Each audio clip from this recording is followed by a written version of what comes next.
D. Mace Fingan and Donick 1025, 1063 The Game.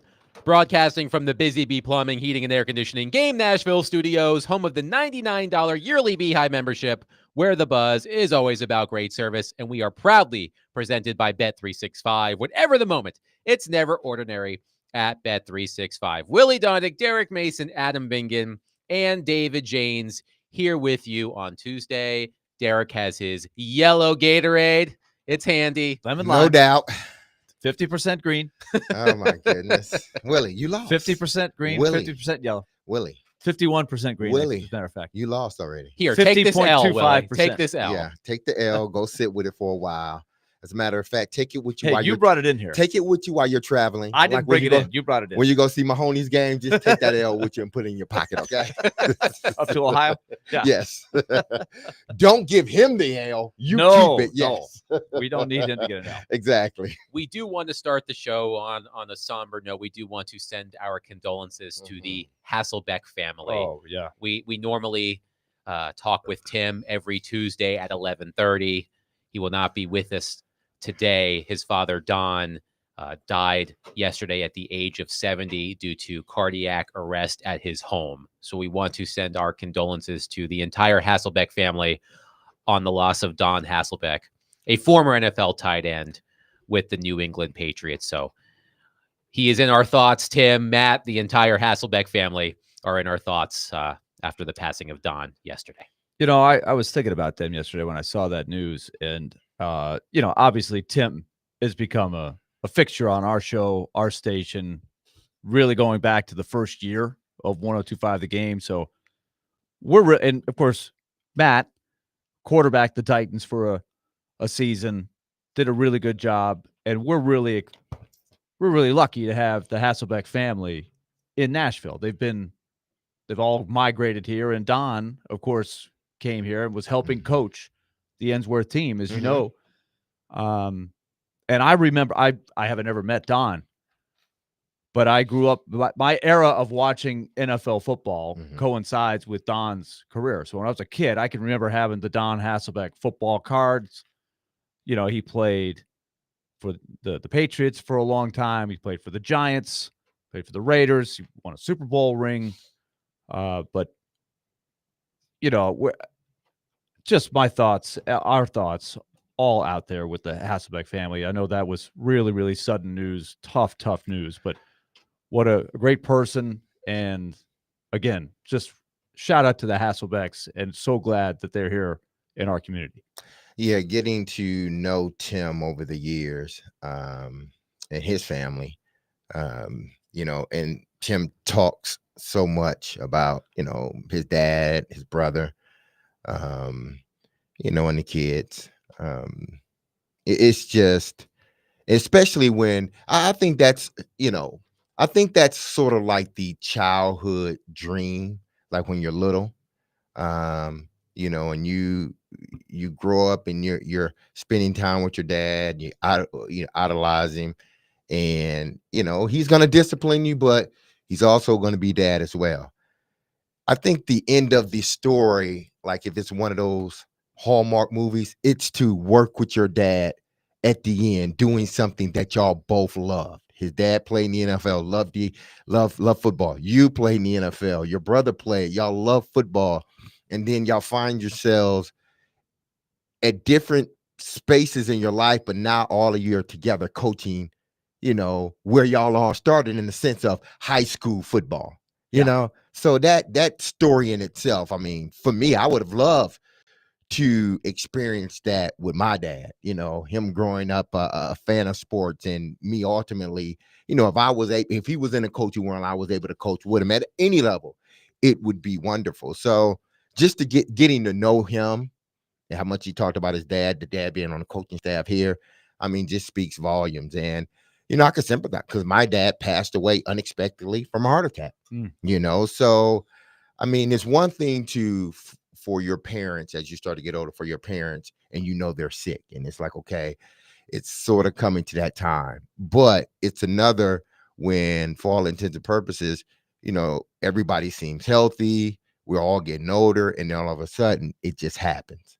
unexpectedly. Don That's had the just- tough part. Don had just celebrated his 70th birthday 2 weeks ago. We wished Don a happy birthday on the air 2 weeks ago Yeah. when we were talking with Tim. So our condolences to the entire Hasselbeck family. Yes, and I know you think about, what you leave behind, right? Mhm. We talked about Matt and Tim, and the grandchildren are Yes. incredible.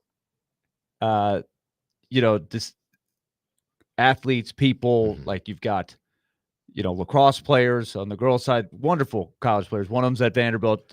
Tim's daughter, Tim's son, of course, Mhm. is a quarterback At Ainsworth. at Ensworth. So you got a legacy, right? You got a lot to be proud of there. So again, this is a tough day, but there's a lot to be excited and to celebrate. So our thoughts are with the Hasselbeck family. We will catch up with Tim soon. But I actually want to start today's program on the Nashville Predators. The Predators played game number 81 last night, a 7-3 loss at home to the Utah Hockey Club. Their season concludes tomorrow at Bridgestone Arena against the Dallas Stars. A little bit of symmetry here. Since the Predator season opened at home against the Dallas Stars, it will also end at home against the Dallas Stars tomorrow night. But I woke up this morning, gentlemen, and I turned on Robbie and Rexroad because that's part of my morning routine. I'm usually woken up by my son wanting to get out of bed way too early. He's a part of the way too early crew. Yes, he is. It was like 6:05, 6:10. He didn't have school today, so he wanted to be up bright and early. So after he dragged me out of bed, I turned on Robbie and Rexroad, so I was there for the start of the show. And then I heard Robbie Stanley say this about Jonathan Marchessault.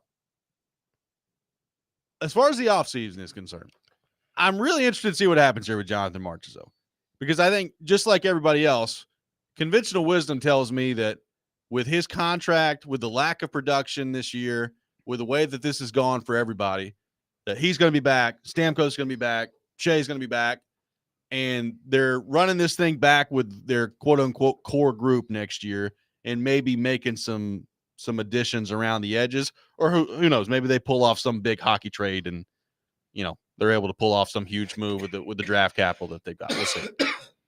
I can tell you, I've had a lot of different conversations with people both in the organization and connected to the organization over the past couple of weeks that don't really think a lot of Jonathan Marchessault and the way that he has kind of approached things this season. So I'm very interested to see what happens on that front. And if it's as simple as, we're running it back with all of them next year, and that's just the way it's going to be, and we're going to try to make it work.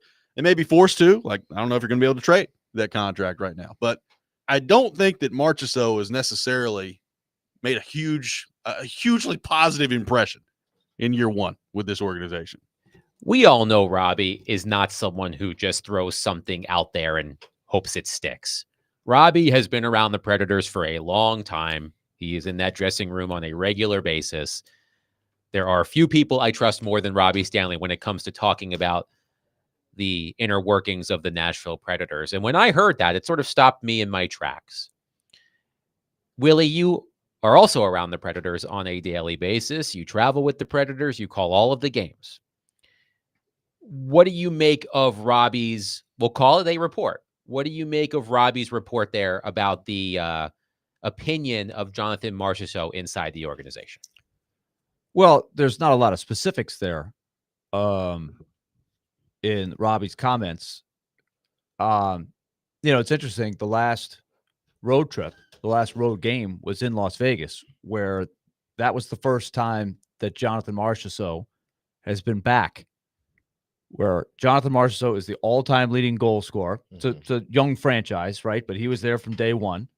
He, as was billed when he signed with the Predators, he was the Conn Smythe. He was the MVP of the playoff run, which got them a Stanley Cup. They made 4 runs to the Final Four in 7 years when he was with Vegas. He played 95 playoff games with the Golden Knights. So when they honored him, it was a big event. Mhm. It was not a, hey, thanks, you're back. It was a, wow, look what this guy did when he was in here. And we zoomed in on him he had tears in his eyes. Like he was fighting back the emotion. He skated out to center ice because he wanted to honor what the fans were giving him. I was walking out. We did not leave after the game. I walked out of the building back towards our hotel. There were, I would say, about 150, 200 fans hoping to get a glimpse of him walking out to the bus. They wanted to see him. Mhm. So think about that as your backdrop to your first year in Nashville. Okay. He gets here and his mom passed away right before the season started. He's got 4 kids. He moved his family here, and that goes on. The team gets off to a terrible start. He gets off to a terrible start. He said after the game, I really admired this about him. After the game, Lindsey Rowley Mhm. interviewed him. He could have made it all about that night, his history with the Golden Knights. He made a point to say, he scored a goal, Mhm. right? The team came from behind. They made it a good game. They lost the game. He made a point to say, I haven't played very well Mhm. this year.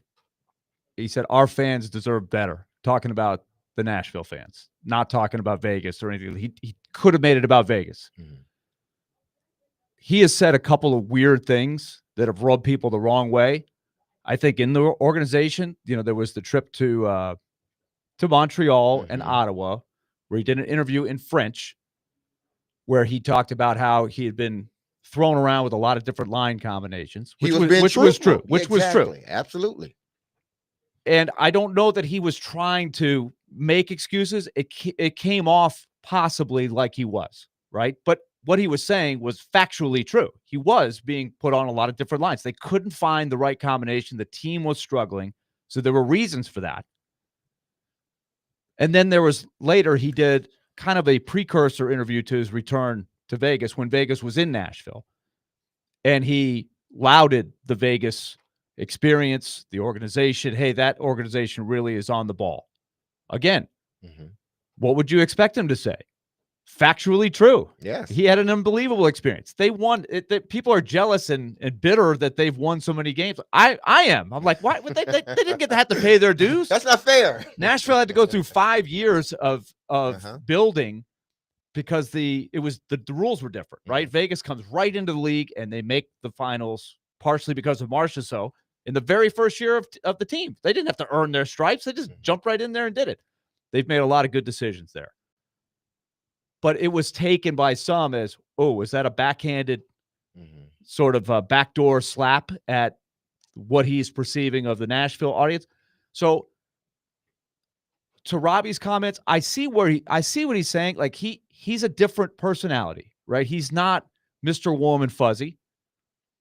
I like that he's straightforward, saying, we're not getting it done. It's not good enough. I'm not good enough. I like that he does that. There's not a lot of warm and fuzzy with him. He's a little different than a Ryan O'Reilly or a Roman Josi or a Steven Stamkos, who are much, much better with the media. So where it goes from here is a very, very important question. Mhm. His buy-in, how the team figures out how to get the best out of him. He is the second leading scorer on the team.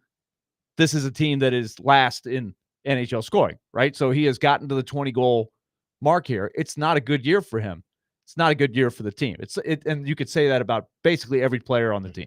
I want to ask Derek about something from a player perspective because Willie touched on a lot of important points.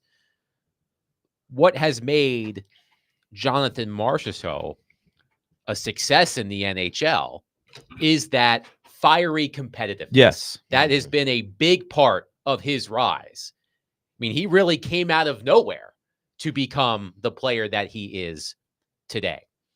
But I'm wondering if that fiery personality, if it can be, for lack of a better word, dangerous in a situation like the one that the Predators find themselves in. Willie laid it out well. Mhm. When he was with Vegas, they went to the playoffs, I think, all but 1 year. And the year they did not make the playoffs, they just missed the playoffs.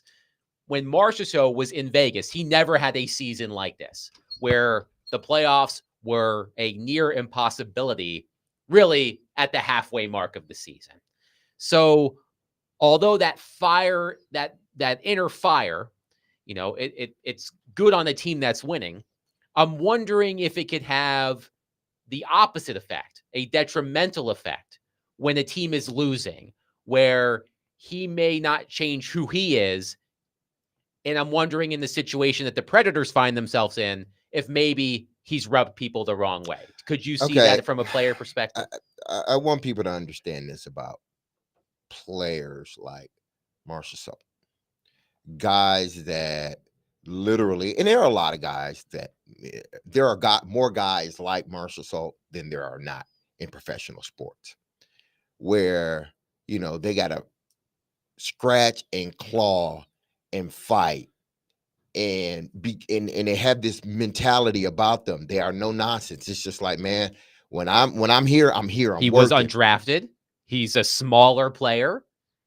He was a late bloomer. It wasn't until his later mid-20s, I guess you could say, 26, 27 years old, when he took off. Mm-hmm. So he is the definition of a player who had to scratch and claw to get to where he is. Yeah, so players like that typically comes with this, in their mind, this healthy sort of not rebellion, but this healthy, no nonsense, like, I'm just gonna call it how I see it. I don't mean to hurt anyone, but I'm just calling out that, because that was everybody to them. You're not good enough. You're not that. You're not this.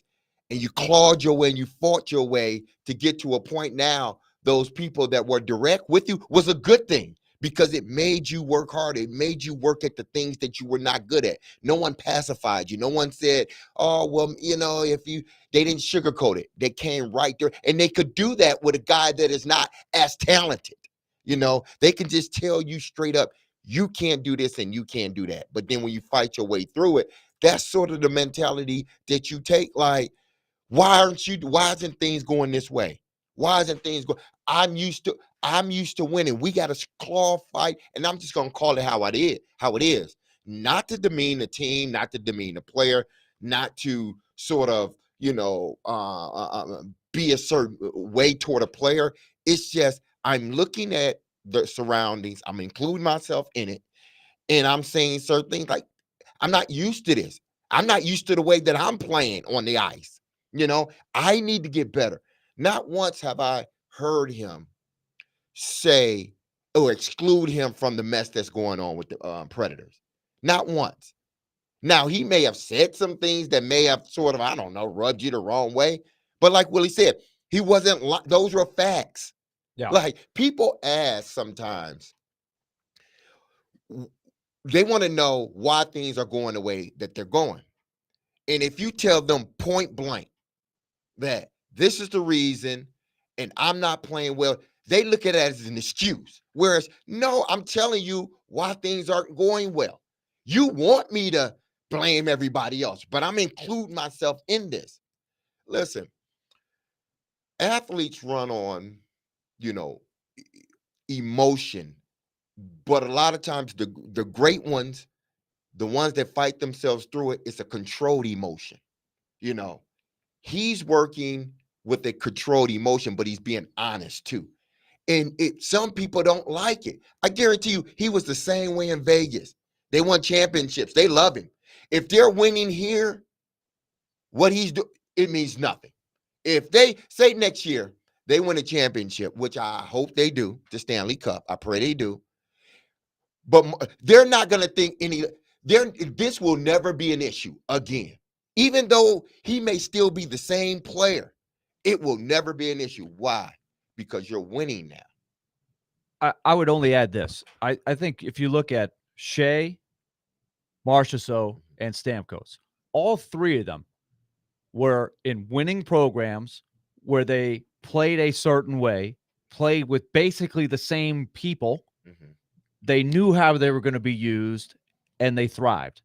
All three of them struggled in a similar way, I think, because they had to adapt to a completely different system, playing with different people. They hadn't changed teams. Stamkos had never changed teams. Marchessault hadn't changed teams in a long time. Shea hadn't changed teams in a long time. And I think all three have articulated that in their own way. Marchessault might be a little more raw in how he describes that, right? So I think there's a two-way frustration. There's a disappointment from the organization, right? From the fans, from the media of, oh man, I thought this was going to be great. I mean, they're human. They feel that, right? They're aware of that. They're like, they were supposed to take this team to the next level. They know that the Predators were really good last year. They see the standings this year. They put it on themselves. Believe me. And at the same time, I think they're frustrated because they feel like, man, I need some help here. Where's my support? I need, it's a two-way street. So I think at the end of the day, they all want the same thing. They all want it to work. I think once the season's over tomorrow, I think there will be another round of, okay, let's process this. Let's talk about how this gets better next year. And I think Barry Trotz will probably re-ask the question of, do you like it here? Do you want to be a part of this going forward? Are you all in? Because if you are, we've committed to you guys. Like, I don't think about the trades or things like that. Like, I think that they are dug in trying to get the best out of these guys. That's my take on it now, unless one of them comes forward and says, I really liked it better somewhere else, or I'd like to try it again somewhere else. I just don't get the feeling that's going to be the case. 615-737-1025. We'll take your thoughts. We'll start on the Predators today. Robbie Stanley said this morning that in talking with people in and around the Predators organization, he's getting the sense that there might be people who don't really think a lot of Jonathan Marchessault. That's a too close to direct quote. 615-737-1025. It does bring up an interesting question as to what the Predators could do this offseason. I want to get to that next at 615-737-1025. Before we get there, tune in to Sports Talk 8:30 tonight as the Nashville Sounds take on Charlotte. Pregame begins at 5:20. The first pitch is at 5:35. Coverage also available on the Game Nashville app and at thegamenashville.com. Sounds Baseball on Sports Talk 8:30 is presented by Twin Peaks and Family Leisure.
Tune in today to 94.9 The Fan for Vanderbilt baseball as the Commodores face Lipscomb at Hawkins Field. Pregame begins at 5:45. First pitch is at 6. Coverage also available on the Game app, the Game Nashville app, and at theGameNashville.com. Willie Donick, Derek Mason, Adam Bingen here with you talking Predators. Robbie Stanley on Robbie and Rex Road said this morning that in talking to people in and around the organization, he's getting the sense that Jonathan Marchessault may not be the most popular guy, to put it one way. And Willie, you did use a word during the break that I was searching for during the first segment that I think is the perfect word to describe Jonathan Marchessault: surly. I think that at times, not nobody's like that 100% of the time, but it's been a tough year, right? He hasn't. Listen, the team. This has been the toughest year. I can tell you firsthand. This has been a tough year for that group. So I think probably everybody has been surly on some level, but he probably wears it a little bit more outwardly than some, right? Right. On the opposite end of the spectrum, you have Ryan O'Reilly, who after a bad game puts it on himself so much it borders on self-parody. He's basically saying, I'm the worst player who ever lived. I had a bad game. I should never show my face again. He needs some confidence. Yes. Get confidence, stupid. Yeah. But my point is, it is an interesting mix of personalities, as it always is in a dressing room. And you find out about personalities when you struggle, right? You find out what a group is made of. And I will say this.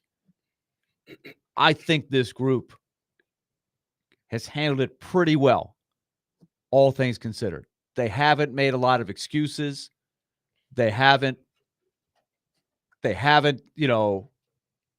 said something. Now, the Marchessault 2 comments, right, that we said are about as close as you can find, right, of anybody trying to say, hey, it's this guy's fault or that guy's fault. And you have to kind of have to interpret a certain way to make that assessment. But would you agree? Like, I haven't seen a lot of infighting. There hasn't been a lot of finger pointing. They've just basically said, we're not getting it done. And you're right about that. And that'll be okay for a year. Next year, and I do think there'll be changes. Mm-hmm. But I think you try to handle it as professionally as you can. It has been tough. Let's get to Craig in Hendersonville on our phone line, driven by WilsonCountyHyundai.com. Craig, thank you for calling. Please go ahead. Hey, guys. Good morning. I just called to say Thursday's a terrible day. It's the first day without hockey, and it came way too soon this year. I just wanted to hit Willie with a couple of things. First of all, your TV analysis pre and post game is, accurate, spot on. It's entertaining. It's really good content. So thanks for that all year. Thank you.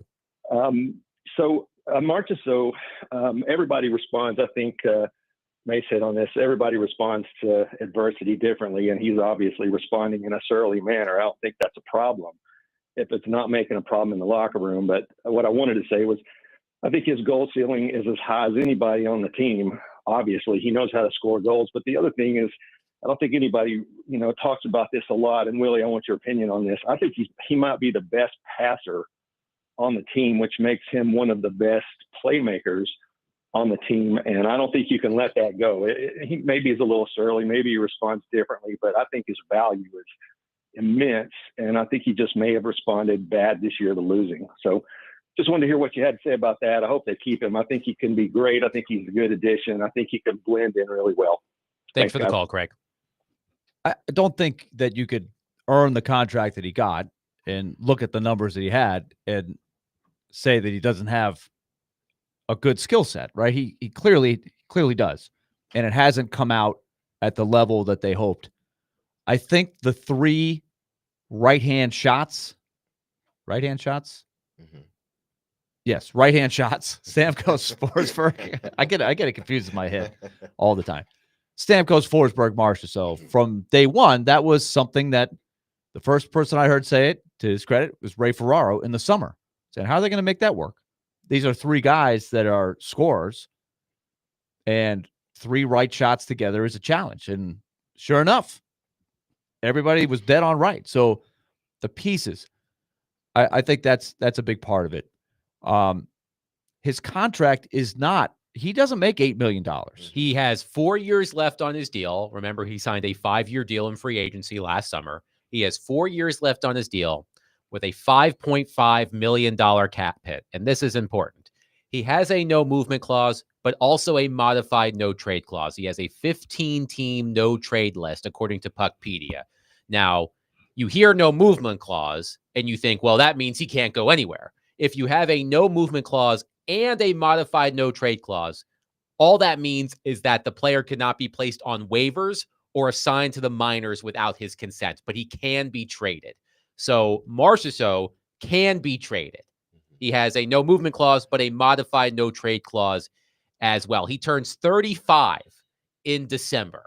So I don't know what the market would look like on a trade for Marchessault. But he would be able to cross off half the league. Yeah. Correct. So that's, you start with that. So Yes. you would have to be, this is why I go back to just making sure that he wants to make it work here. And I get the impression that he does. Barry Trotz had this discussion. I presume Marchessault was part of that.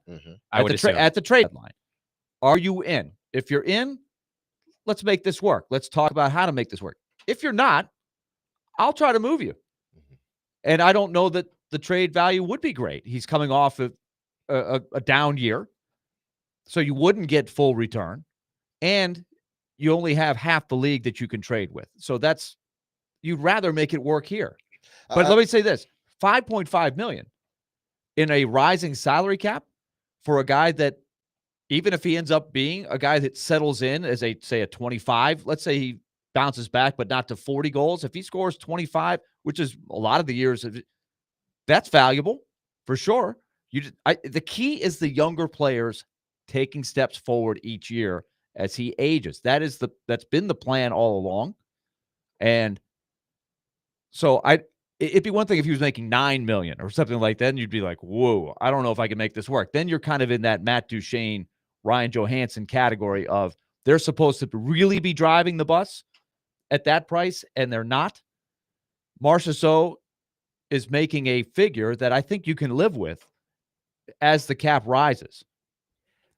One thing that Elliot Friedman often says on his podcast, and of course we talk to Elliot Friedman every Thursday during hockey season, is we can't say, well, hockey players are so dull, they're so boring, they don't say anything.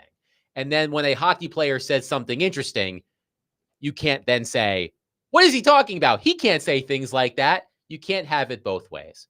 And one thing I do appreciate from afar about Jonathan Marchessault is that he does speak his mind.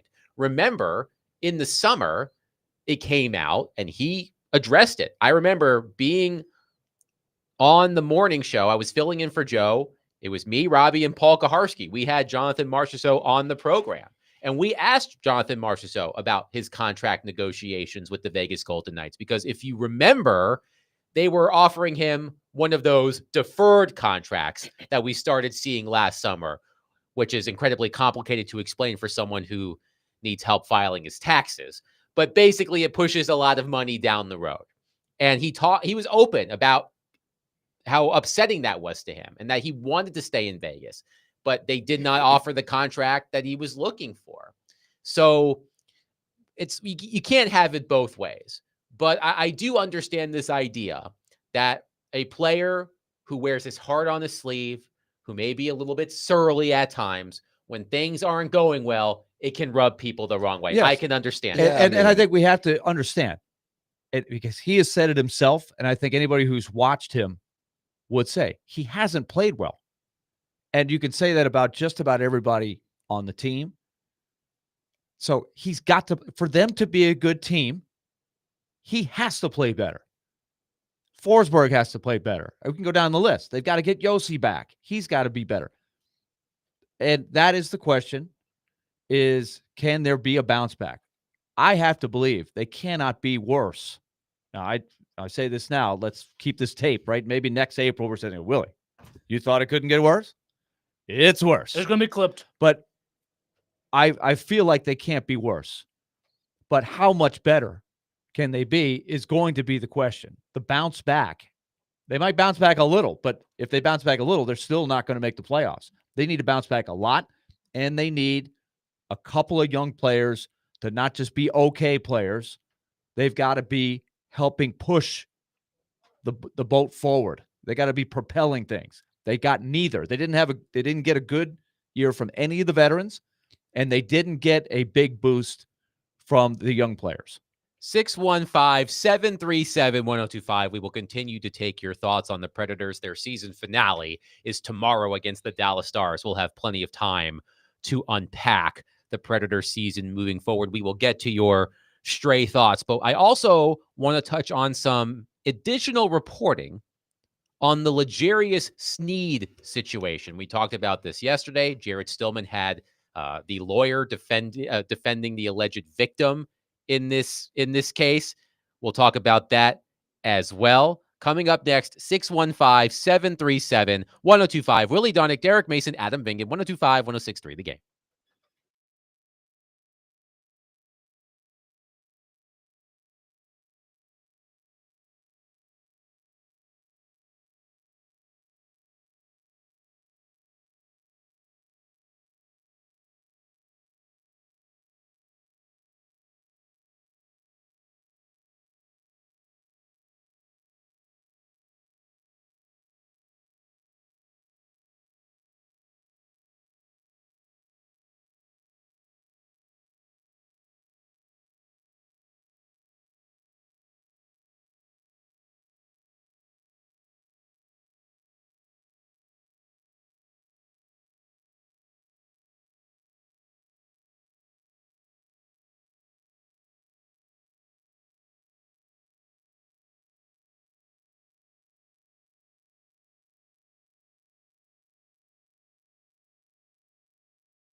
The Atlanta Braves country road trip is coming to town and teaming up with the Predators and 102.5 The Game. You can join us at the BetMGM Sports Lounge inside Bridgestone Arena tomorrow for a Braves watch party as they take on the Toronto Blue Jays at noon.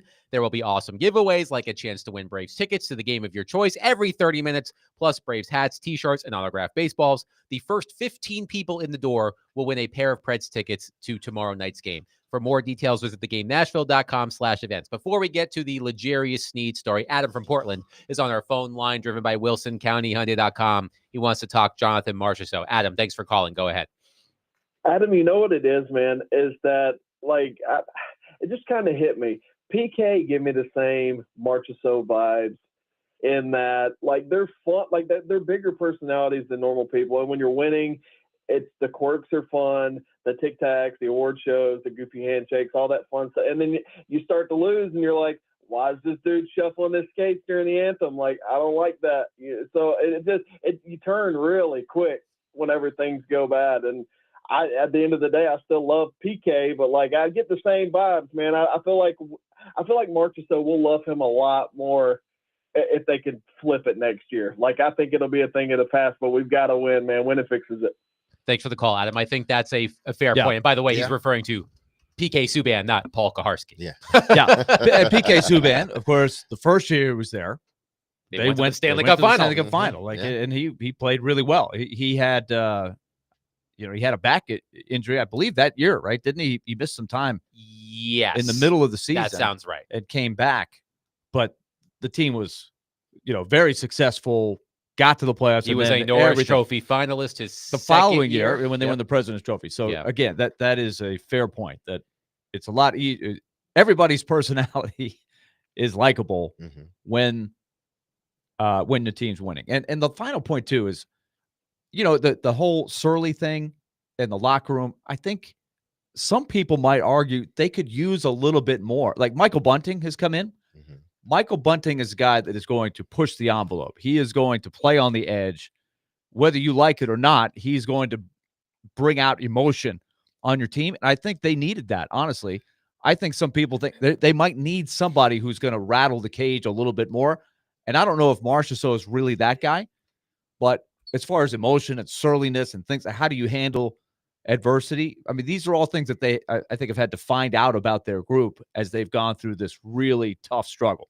I think when you've been in an and again, I don't know, and I don't claim to know who is saying what about Marchessault, but I think what can happen is, and it's not like something that people are doing on purpose. I think when you've been in an organization so long and you've seen things go a certain way, and you've seen, the players that have come through, and in Nashville, you can name, the great players that have, come through here and did some really good things. So you've been there for a long time, and you've seen how they led, and it wasn't too many times that people were direct and said something that you didn't like. Everything was sort of status quo because you've gotten used to it. And then when somebody comes in and all of a sudden he may be contrary to what has been going on for many years, win or lose, you sort of look at that and you may not be receptive to it right away. And this whole year may be a year of everybody's getting used to one another. Transformation, so to speak, for this team.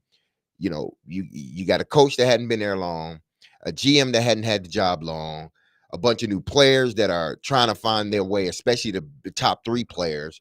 So maybe this is a period of, finding us out and recalibrating some things, because hey, a lot of people have been here for so long, players included, because of the contracts, that maybe we got to get used to a guy like Marchessault. Maybe it's not a bad thing. Yeah, I don't like it now because we're not winning. But maybe this is something that, this team needs.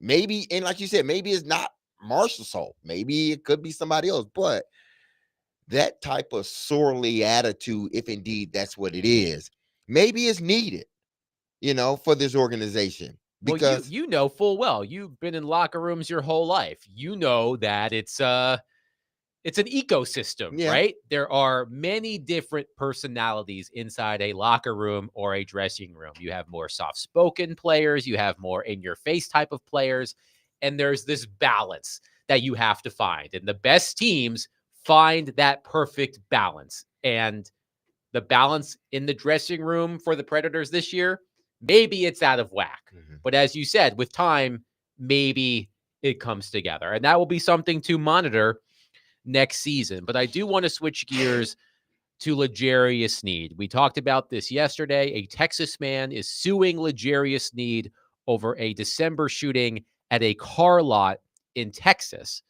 The attorney representing the alleged victim, Levi McCathern, was on Stillman and Company yesterday.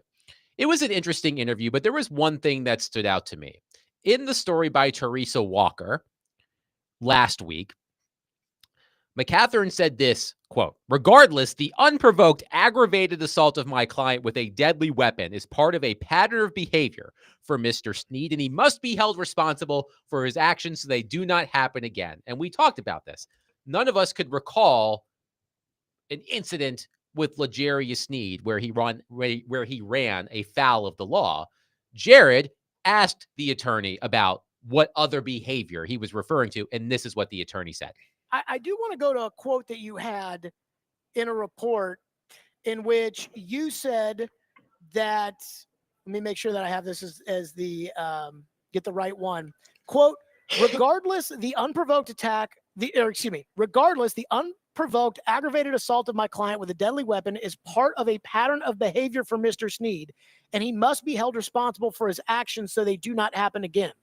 Now, I'm going to be completely honest with you. I can tell you all about how bad his knees are from a football standpoint, but I don't know anything about a pattern of behavior. So what is this pattern of behavior that you're referring to in that comment? It's my understanding, although I don't have the evidence like I have of the video here, that this kind of an episode has occurred with him previously.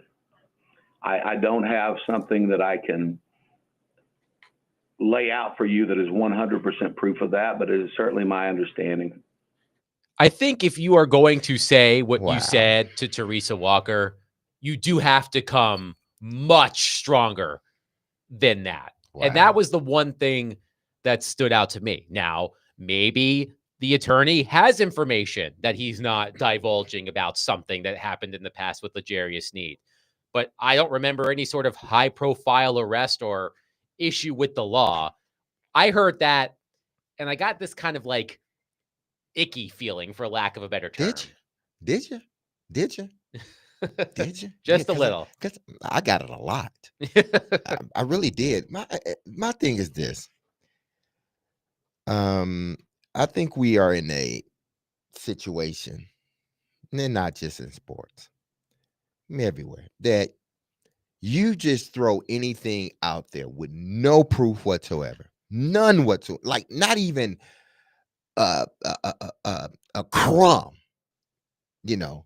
of evidence. You throw it out there at the end and think because you didn't did this, or you throw it in the middle where people may hear it and they forget about it. But then if somebody says something about the interview or something, that may be the first thing that pop in their head. Oh, he's done this before. He's ran afoul of the law before.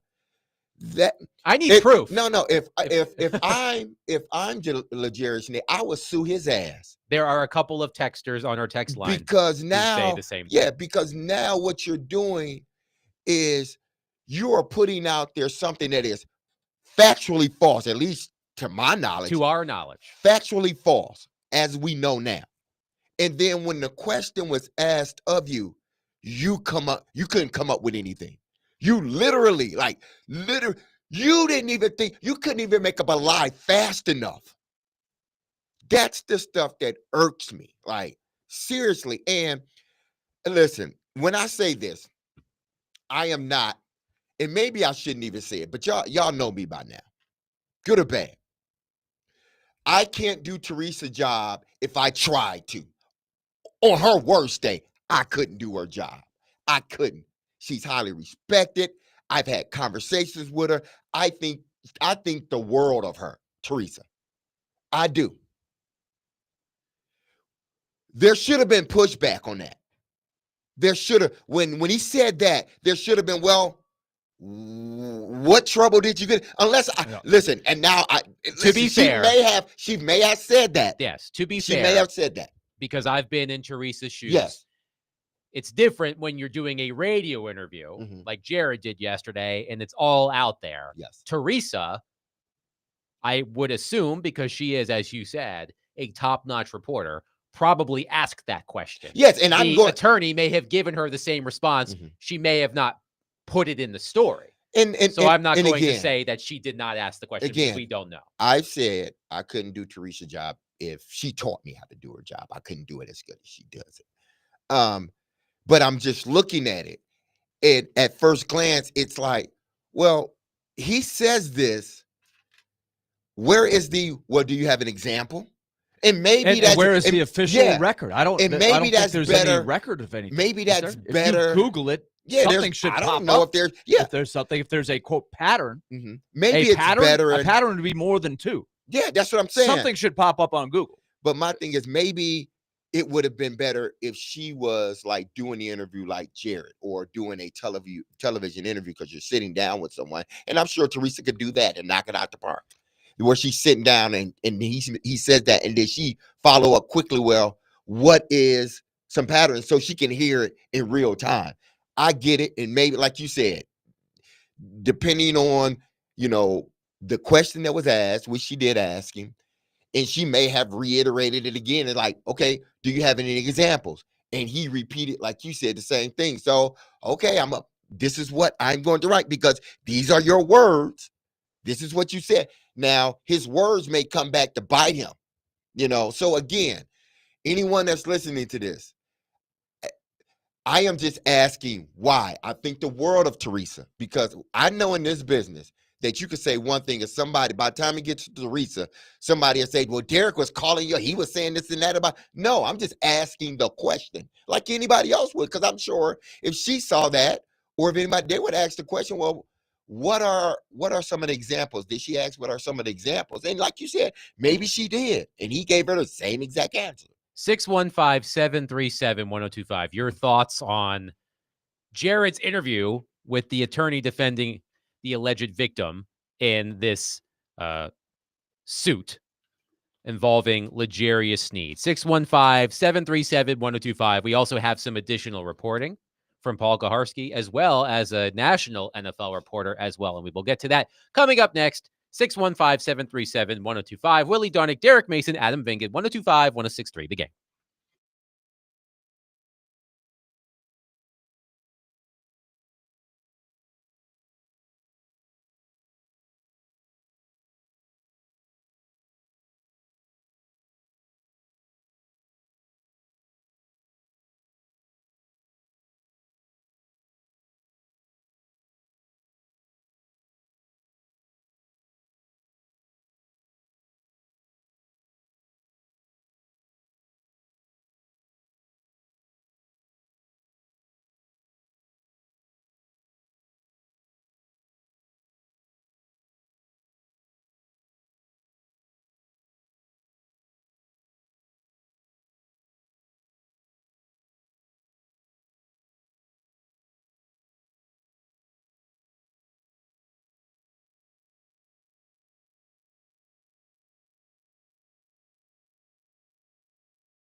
D. Mace Fingan and Donick 1025, 1063 The Game. Broadcasting from the Busy Bee Plumbing, Heating, and Air Conditioning Game Nashville studios, home of the $99 yearly Beehive membership, where the buzz is always about great service. And we are proudly presented by Bet365. Whatever the moment, it's never ordinary at Bet365. Willie Donick, Derek Mason, Adam Vingan here with you. Continuing the conversation about L'Jarius Sneed, Paul Kaharski at his website yesterday published a story with the headline "Titans stuff," quote unquote, with L'Jarius Sneed, question mark, shooting allegation raises questions, I should say. Paul Kaharski writes, quote, "At the NFL scouting combine, I picked up on a vibe that the Titans weren't thrilled with L'Jarius Sneed because of quote unquote stuff that went beyond his 2024 injury that limited him to 5 games in his first season with the team. I poked around but didn't come up with anything." Then he mentions the report from Teresa Walker and how the Titans gave the standard comment about being aware of the situation and following league protocol and talking with NFL security. Paul Kaharski writes, quote, "The alleged incident is concerning on many levels, but what strikes me the most is a line from a quote from the lawyer, the one we just read, regarding a civil lawsuit against Sneed and his unnamed assistant. The pattern of behavior is the question. Was the stuff I'd heard about this one incident, or was there more the Titans saw and or heard about, perhaps not to this level, but that gave them a bad feeling about Sneed? Surely the NFL is looking into the arrest and the suit. A suspension would seem unlikely given what we know currently. I wonder if there is more out there, and I wonder if the Titans fear Sneed getting involved in more." That was a report from Paul Kaharski at paulkaharski.com. Well, this again goes down to like journalism question. It seems like Paul is tiptoeing around some things that he is not comfortable reporting, but may suspect or have heard that he can't nail down. But again, he's painting a picture that I don't know if I can say that's fair. If there's nothing, you got to give me something. Give me, you've heard he's had a similar, you got to give me more detail, or else I'm not comfortable with implying, because it's painting a picture of this is a bad guy that people just don't know. If you think that, then give me something. Give me something more than that. Right. He doesn't have a rap sheet the length of Adam Pac-Man Right, Jones. that's right. Then again, who does? Now that is a wide open, clear as day. Yeah. Everything was documented. You couldn't get away from that. That's one end of the spectrum. And then the other end of the spectrum is, the guy is a choir boy, whatever you want to tag. Okay. But again, we don't have any proof. Let's do it right now. Can we all Google L'Jarius Sneed, see if anything comes up? Troubles. Is there anything that come up? If there's not, then I have a hard time accepting this. Well, there may be well, tell me, what's the pattern? Tell me.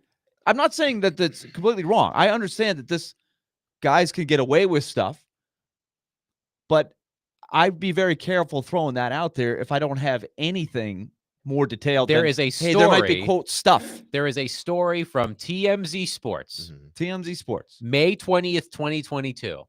Chiefs L'Jarius Sneed car shut up in car. I said shut up. Chiefs L'Jarius Sneed car shot up in Louisiana. Police say DB not involved. Okay, so he wasn't involved. Kansas City Chiefs cornerback L'Jarius Sneed's car was shot up in Louisiana, but cops say he was not inside of the ride at the time and has not been accused of any wrongdoing. Okay. Well, then why? Okay, for example, if you're going to say that there may be stuff, why isn't that in there? Yeah. But then that happened in Louisiana. This happened in Texas. Is the person... listen, this is how I feel about this. And it's only my opinion. Listen, I'm with Willie with this. It's sort of this house being built now, or this perception being built of L'Jarius Sneed maybe being a bad person. So now, and we know in this world, we know it could be a lot of things. Exactly. Running with the wrong crowd. I don't know. It could be a lot of different things, but without knowing any details, it's like the mind starts wondering. Some people's minds make assumptions, and we have, like you said, a growing sort of narrative that isn't good. I'm trying to be fair to L'Jarius Sneed. I want to give him the benefit of the doubt. It's not in the world of sports for you know, for what it is, and it's not about being fair. It's about setting a narrative. Now, you ultimately, I believe, most journalists want to get to the truth. But even in getting to the truth, there's a narrative being built. In this situation, again, unless things start showing up, and they have not, there's this perception of the L'Jarius Sneed being built slowly. And I don't know why it's happening. I don't. But now it's, oh, this is a pattern of his behavior. Now it's, well, I've talked to some people. Nobody's, it's like, oh. So now all of this stuff, now it's being built. And once it's built, I don't care how much it's not true. It's still true in a lot of people's minds. Bob in Mount Juliet on our text line, driven by WilsonCountyHyundai.com, says, what are the odds that he said that about Sneed as a sign to Sneed's lawyer that they have more info and they should settle before it gets out? Again, if that was indeed the case, because if you listen to the whole interview that Jared had, it was a really good one, actually. He had an opportunity to say exactly, opposite in some other situations. Like, for instance, well, we don't know if it was actually L'Jarius Sneed arm, but there is video footage, and we will know more. I don't know if it was L'Jarius, but we do have information or evidence saying that there was the car and there was the arm reaching out of the car. I can go with that because you have something concrete. It's there. There's no disputing it. But when you start to dabble in, well, this is a pattern of behavior. Well, just like you, and you didn't have to say it, but you wanted to make sure you had evidence of a video. Because the last thing you want to do is say something's out there and it's not out there. And that's, hey, listen, that's the way he should be. He said we got evidence. But then when the question is asked, well, what evidence do you have of him running afoul of the law or him doing something else? Well, no. You're a lawyer. I heard the people that Jared said you represented. And it ain't just the average guy on the street or girl on the street. These are some heavy hitters. Okay. So if you knew that there were more, you would say something in effect to, hey, listen, we got some more out here. So this is a civil suit. So we need to clear this up before we really get into the weeds. But he had no idea of what else there was. Now he may be going to look for some stuff, and he may come up with the shooting, the L'Jarius Sneed's car being shot up in Louisiana. So let me tell that story again, because I didn't read the whole thing. This was from TMZ Sports in May of 2022. Kansas City Chiefs cornerback L'Jarius Sneed's car was shot up in Louisiana, but cops say he was not inside of the riot at the time and has not been accused of any wrongdoing. The Minden Police Department tells TMZ Sports the gunfire went down at some point on Friday afternoon in Minden, where Sneed played high school football. According to a department spokesperson, Sneed's Ford Bronco, which the 25-year-old football player was not an occupant in at the time, was hit by bullets, and Sneed later showed up on the scene to check things out. We're told Sneed and others were detained on the scene and questioned by officers, but ultimately Sneed was not arrested and not charged with a crime and was let go. Sources close to Sneed say two of his friends were driving the vehicle at the time and believe the shooting was random. The spokesperson said cops are investigating the situation to find out who fired on the vehicle. No arrests have been made at this time, the spokesperson added, so on and so forth. So really, there's not much there. No, honestly. it's not. So if that's the only thing I could find when I typed in L'Jarius Sneed arrested, L'Jarius Sneed police. That's the only other thing I could find, except for versions of the story that came out the other day. If we're being fair, right? That what you just read does not constitute a quote pattern. No, it doesn't. Right? It doesn't. And if the Titans and or the Kansas City Chiefs thought that was a problem, then we would have known about it. I don't think the Titans would have, well, I hope they wouldn't have signed L'Jarius Sneed, knowing that he had involvement in that particular incident. He wasn't nowhere around. So if somebody's using my car or a car that outran or whatever, and I say, hey, listen, can you run and, go get me something from the store? Okay. They run and go get something from the store, and then all of a sudden something happens to the car. You can't blame me. You can't say that, oh, he's a part of something nefarious. No, I wasn't nowhere around. You see what I'm saying? So again, I think that this was a way of trying to build a narrative against L'Jarius Sneed so he will settle out of court. And for anyone, I know everyone's trying to do their job, but don't help build this narrative. If there's something out there, then do your job. If you find something, then report it. But if there's nothing to further this narrative, don't stop it, people. Stop it right now. Josh in Nevada sent us quite the long text message, so I will attempt to read it as quickly as I can. No. Just what's the gist of it? The gist of it, Yeah, the gist of it is that, let's see, it's very long. It is long. I see it. It's very long. Who is it? Josh in Nevada. Hey, Josh in Nevada, can you shorten that text down just a tad bit? Try to be as concise as possible. We love that you reached out because Yes. you're listening to us. We love that you want to engage with us, but we only have a certain amount of time we can read it.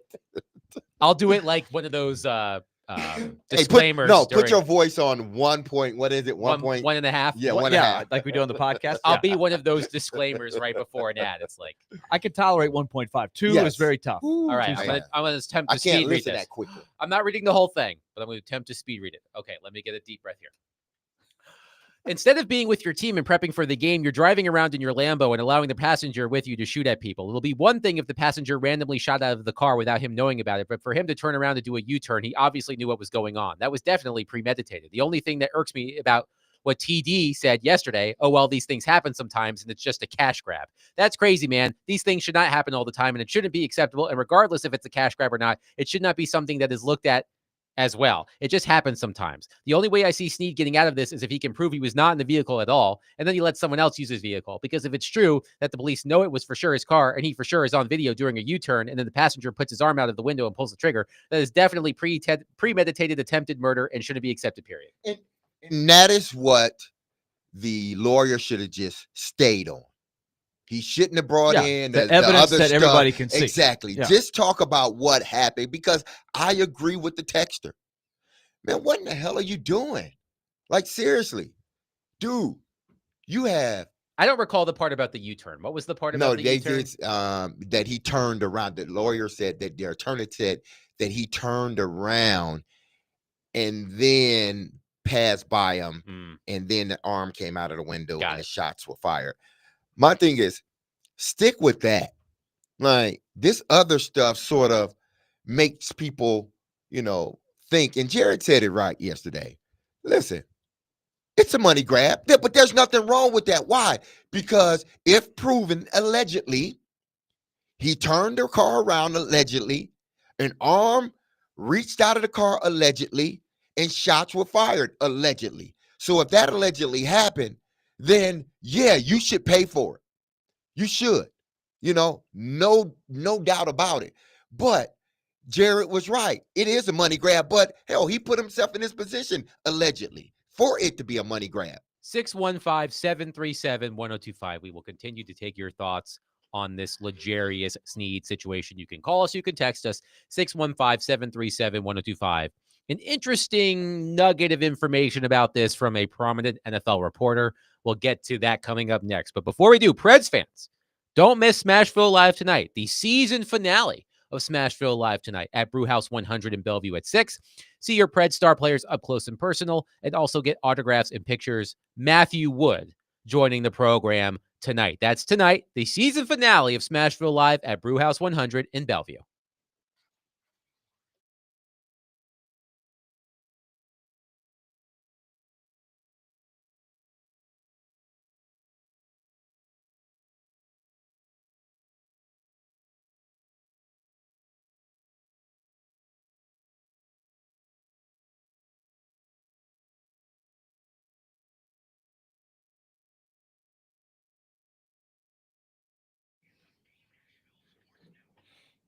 All right, let's talk Lee Company. 615-567-1000. Always a phone number to keep in the back of your mind for when you need it.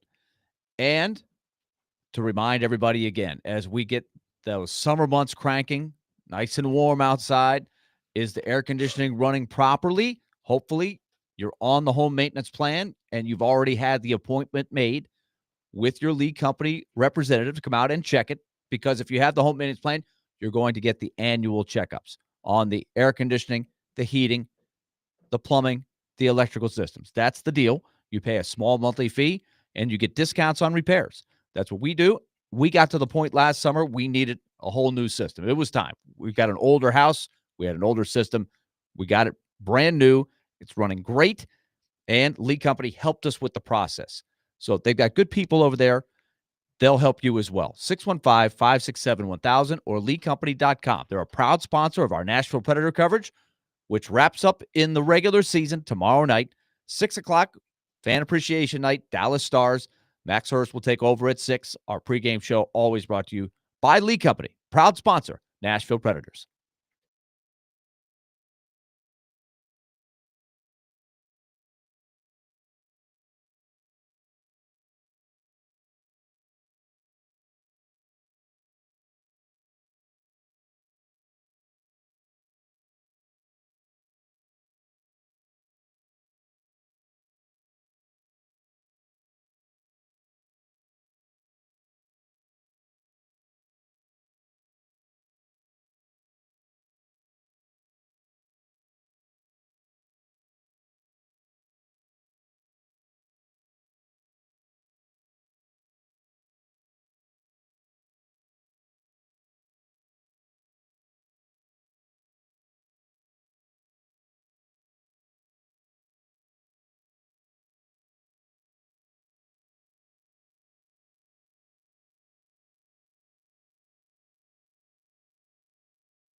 D. Mace Fingan and Donick 1025, 1063 the game. This week's Nashville's best deal is Chiba Hut Toasted Subs. Get half off a $50 gift card now at theGameNashville.com/deals and celebrate 420 the Chiba way.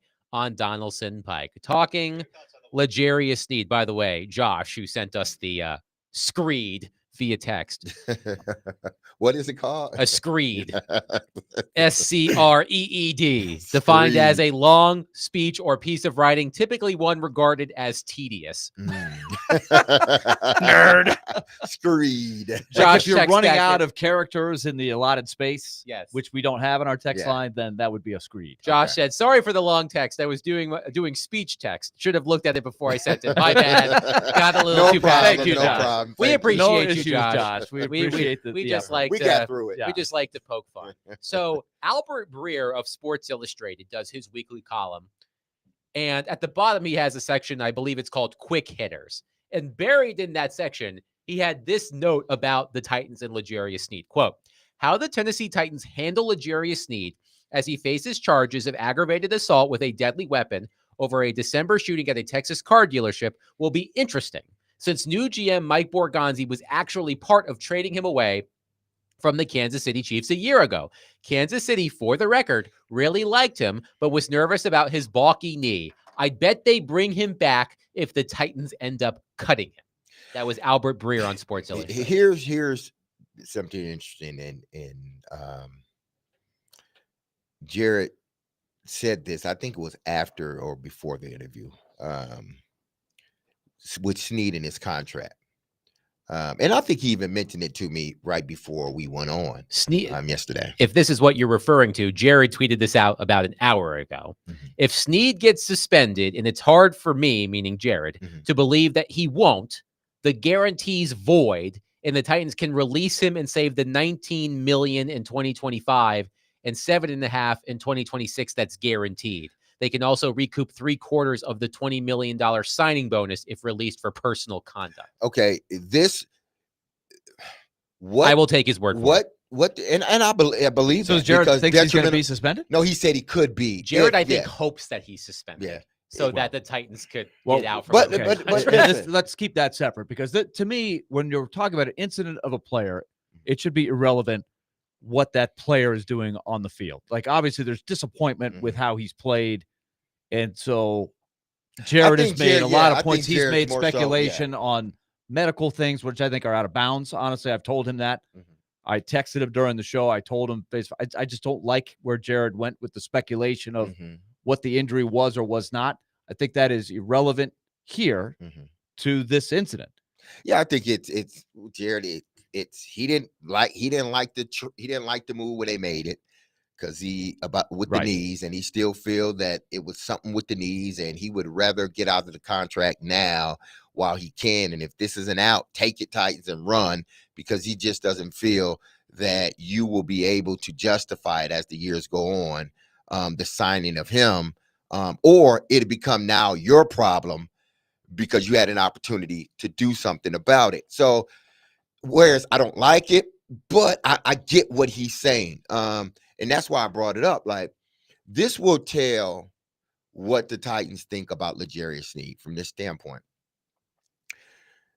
I do believe that the league's going to suspend him once they watch the video. If the tape, if it's alleged, if what was done allegedly, and it's his car allegedly, and somebody's reaching out their hand allegedly in the video, the league has no choice but to suspend him. They have no choice, especially if it shows, as the defendant stated, allegedly he made a U-turn. So they're saying in their mind, if it wasn't a dead end road, why do you then make a U-turn? You could have kept going. So the league is going to look at it as, yes, we saw the film. Yes, it was you. You got to pay that man, and we're going to suspend you because conduct detrimental to the league. What then the Titans could do, one or two things, and this would show if they feel how they feel about L'Jarius Sneed from two standpoints, as a person and as a player, because this would be their out. The minute he gets suspended, yeah, I mean, the PA can fight for him. Maybe they don't, because if it comes out that's your car, then they have no right but to suspend them, and the Titans can say, look, this is our way of getting out. we don't think his knee is getting Yeah, better. I see the and we don't connection think there. he's a Yeah. good person. So let's get out while he can. Now, if they choose to stay in it, that tells me that they think highly of his character and they believe that the injury that he sustained last year, he will recover from it 100%.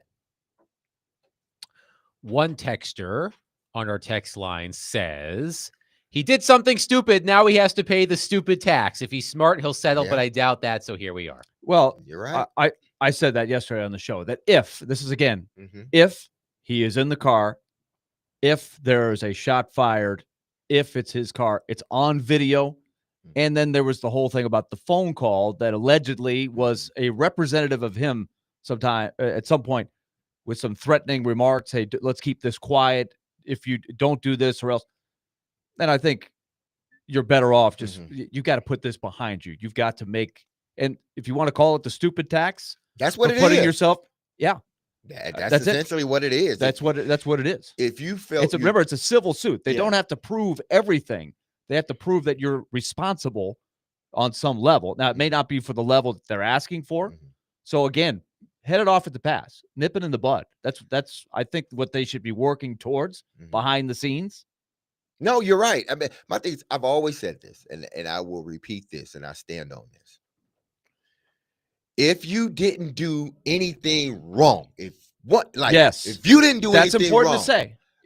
then let's go to court. Yeah, let's fight. Bring this. it to court. If I know, and I tell people this because it has happened to me, where somebody says, well, if you do this, you set up. No, I'm not doing that. You know why? Because I ain't do anything.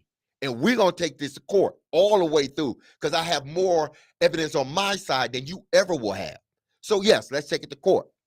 So if I didn't do anything, let's take it to court. But if you did something, that film says it, you better make the smart decision and settle out of court as quickly as possible. So I have a question, and I have read the story and everything. Has there been a representative for L'Jarius Sneed come forward and say this is a bunch of I have not heard baloney, anything about that. one way or the other, right? There's been We have only heard nothing. it from the side of the alleged victim. So from a PR standpoint, I would think getting out front of it would be important in some form, right? Whether it's to say, hey, look, we're aware of this, we're working on it. I think when the facts come out, et cetera, et cetera. Because again, the narrative, we're only hearing the one side. It's festering. It's not going away as much as they might want it to. We also have not really heard, other than we're aware of it, from the Titans, right? There hasn't been any kind of standing up for L'Jarius Sneed one way or the other. It's just that, hey, we're aware of it. So I am curious when he will go public with something from a representative saying, here's what I believe happened. The facts will come out, etc. Alan is on our phone line, driven by Wilson County Hyundai.com. Alan, thank you for calling. Please go ahead. Hey, what's up, guys, man? Huge fan of the show. I just wanted to get your thoughts on what you're talking about there with the L'Jarius Sneed thing. Say he is suspended for a game or 2 games or whatever, and the Titans take that opportunity to move away from him. Obviously, it's going to save a ton off of the cap the next couple of years. But do you all see them actually trying to go back after the signing bonus? I mean, wouldn't that just be like, that's money already paid out, we're going to wash that off because of the look from other free agents out and around? Thank you for the call, Alan. It depends on what the team feel about you. I don't see it as being getting out of the contract is one thing, because now it's just getting out of the contract. I don't have to pay you anymore what I paid you. We're moving on. That's one thing, and teams will do that. But to then go after a signing bonus, that's where it's like, man, they must really hate you. Yeah. They don't like you. That's more. Yeah. I think that's personal when you're going after a signing bonus that's been paid to the player already, regardless of what happened. That means they didn't like you as a person. But despite what Jared might think of Sneed, like, he's been, like you said, from day one, he's been kind of skeptical of was this a smart thing to do, the knees, etc. And of course, it didn't go well last year on the field. So his reputation on the field is like, hey, man, this looks like a bad idea. It's not working. the best case scenario is not for them to get out of that contract, because what does that leave them anyway? Okay, fine. They've got a little extra money. That's just one less good player they have. They need him to get on the field and play well. That's a better outcome, right? So rooting for him to screw up so bad that you can get out of the contract, that's not really a good end game. No, it's not. But listen, if he did it, I mean, it's a fact that allegedly, is a possibility, if but that's not a allegedly good he did, outcome. it's not. No, it's not the. Some people are like, greatest "Oh, outcome, wow, yeah. great, they can get It's out of the not great. contract." I don't think that's It's good. still a black eye for your organization, flat out. That's just what it is. If indeed you choose to do that, and I'm not sitting here saying you should. No, you should. I'm just saying if the Titans, I agree with Jared. If the Titans, if he gets suspended, and this is only based on if he gets suspended. If he gets suspended, then the Titans will show you what they think about L'Jarius Sneed after that. So we'll all see it, no matter how they try to, either way, no matter how they try to, write up the PR and present it to us. If you get rid of them, especially if you go after a signing bonus, that tells me what you feel about them. If you keep them, that tells me what you feel about them. One texter says, "Are there not any criminal charges from this?" Now, I watch a lot of Law and Order, but I do not pretend to be a legal expert. He was arrested on allegations of aggravated assault with a deadly weapon. I don't believe he has been charged with aggravated assault with a deadly weapon. Those are two different things. Again, I am not a legal expert. If you are, you can correct me. And he and the John Doe, the accomplice, right? His they assistant. were both arrested, but neither has been charged at this point, right? Okay, if I want and this is like a real question here. But there's a civil lawsuit, right? Yeah, there's a civil lawsuit, and that's a totally separate that's totally different from a criminal lawsuit. I mean, a criminal case.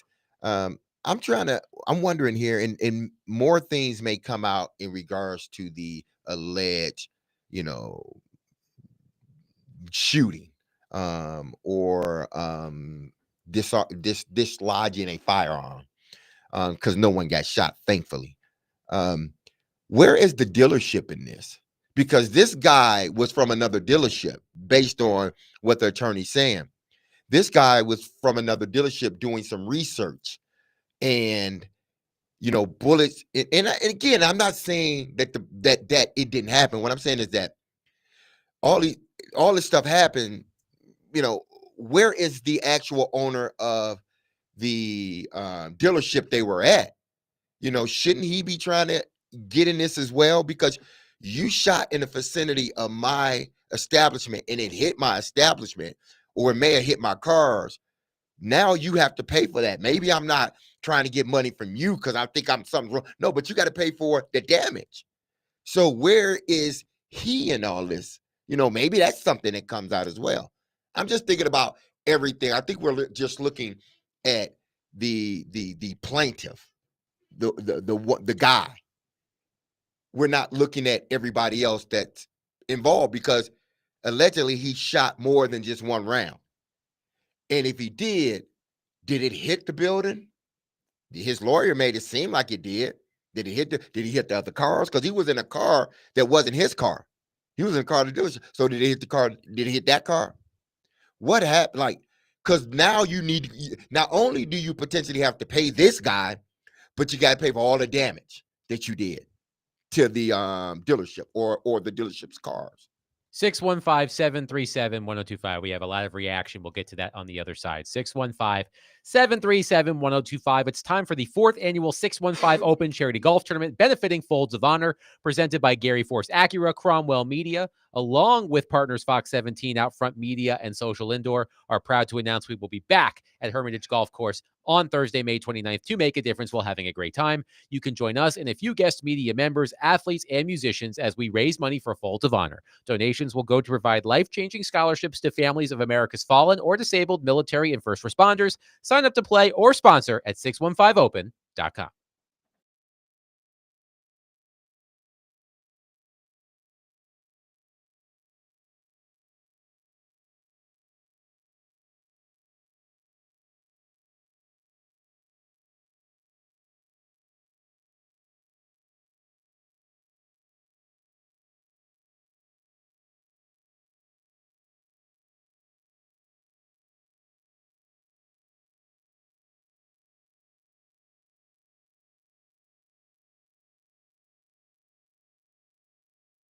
All right, it's time to tell you about F&M Bank, banking made easy on purpose. We take it to the bank every Friday at 1:45. And yes, D-Mace has the summer bragging rights. He's going to have them all summer. This is really going to be tough for me to stomach. And I finished third. I didn't even get I got the bronze medal. Come on. But we have a great time with that segment. Banking made easy on purpose applies to everybody. And F&M Bank just wants you to know that they've got a branch in your community somewhere. They've got 20 of them in our listening area. Clarksville on up to Hopkinsville, Kentucky, downtown Nashville on West End Avenue, on the west side, I should say. And of course, Springfield, Murfreesboro, Mount Juliet, lots of areas where they want to be right in the middle of your community to help you. Their business, your business, means more to them. Just go to myfmbank.com and find that nearest location to you and give them a try. Tell them that we sent you over here from 102.5 The Game. Tell them about the Take It to the Bank segment. We have a great time with it. They want to make your life easier with your finances. Myfmbank.com is the website. That's myfmbank.com. It's F&M Bank. Member FDIC.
D. Mace, Vingan, and Donick, 1025, 1063. The Game. Willie Donick, Derek Mason, Adam Vingan here with you.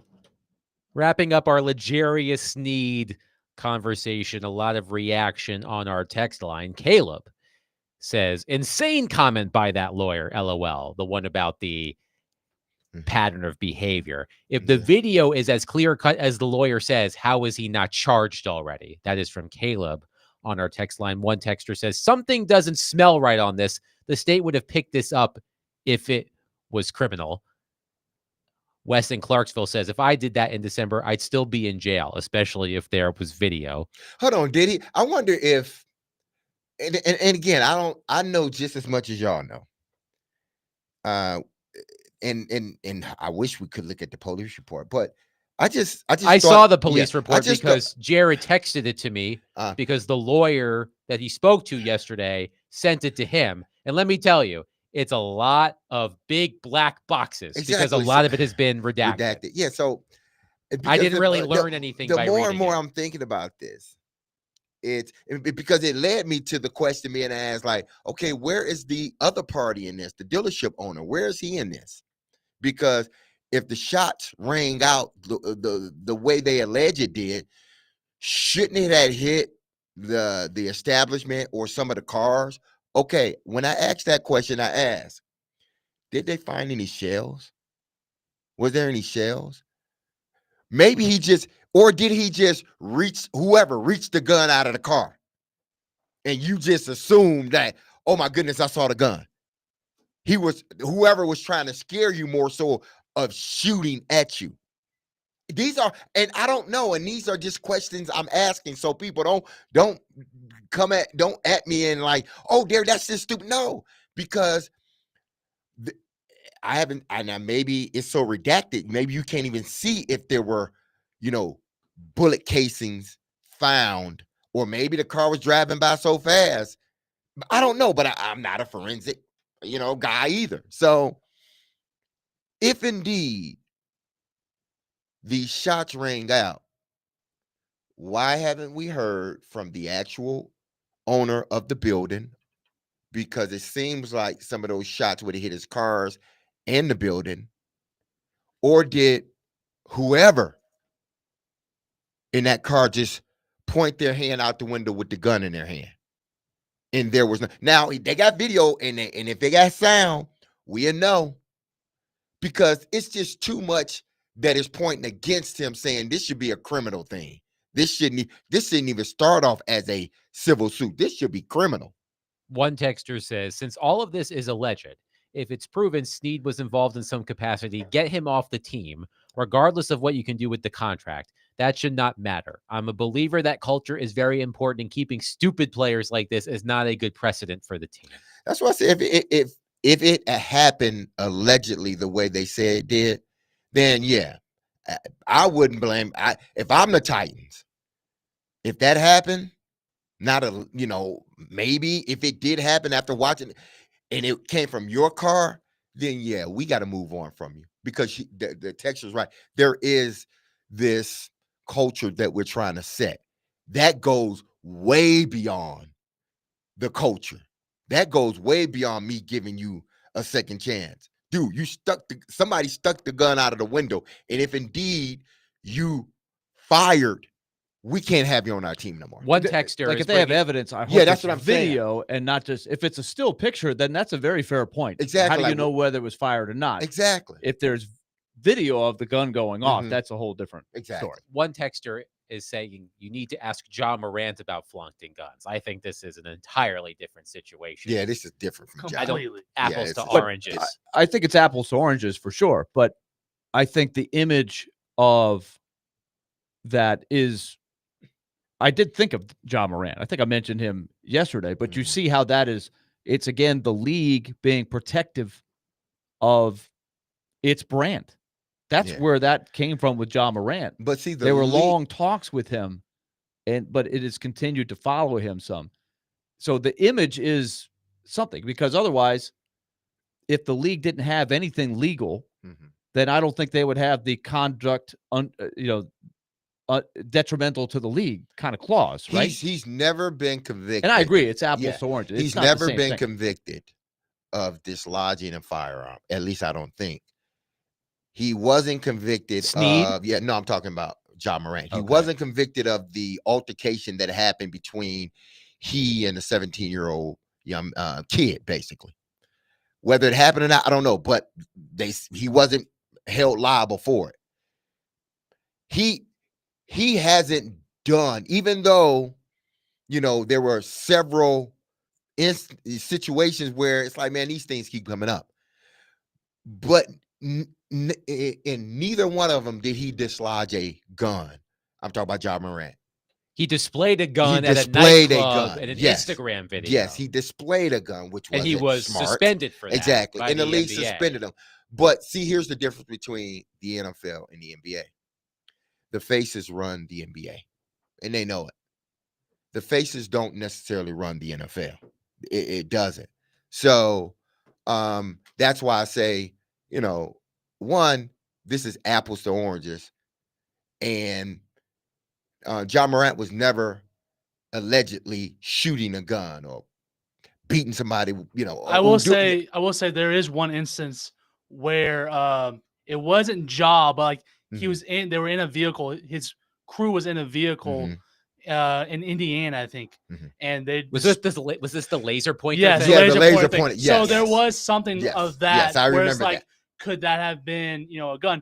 Like, it's still apples and oranges in that sense, but there's still like there's that case of like, well, there was that, and the Jerry Snead thing was also there was a gun being And pointed.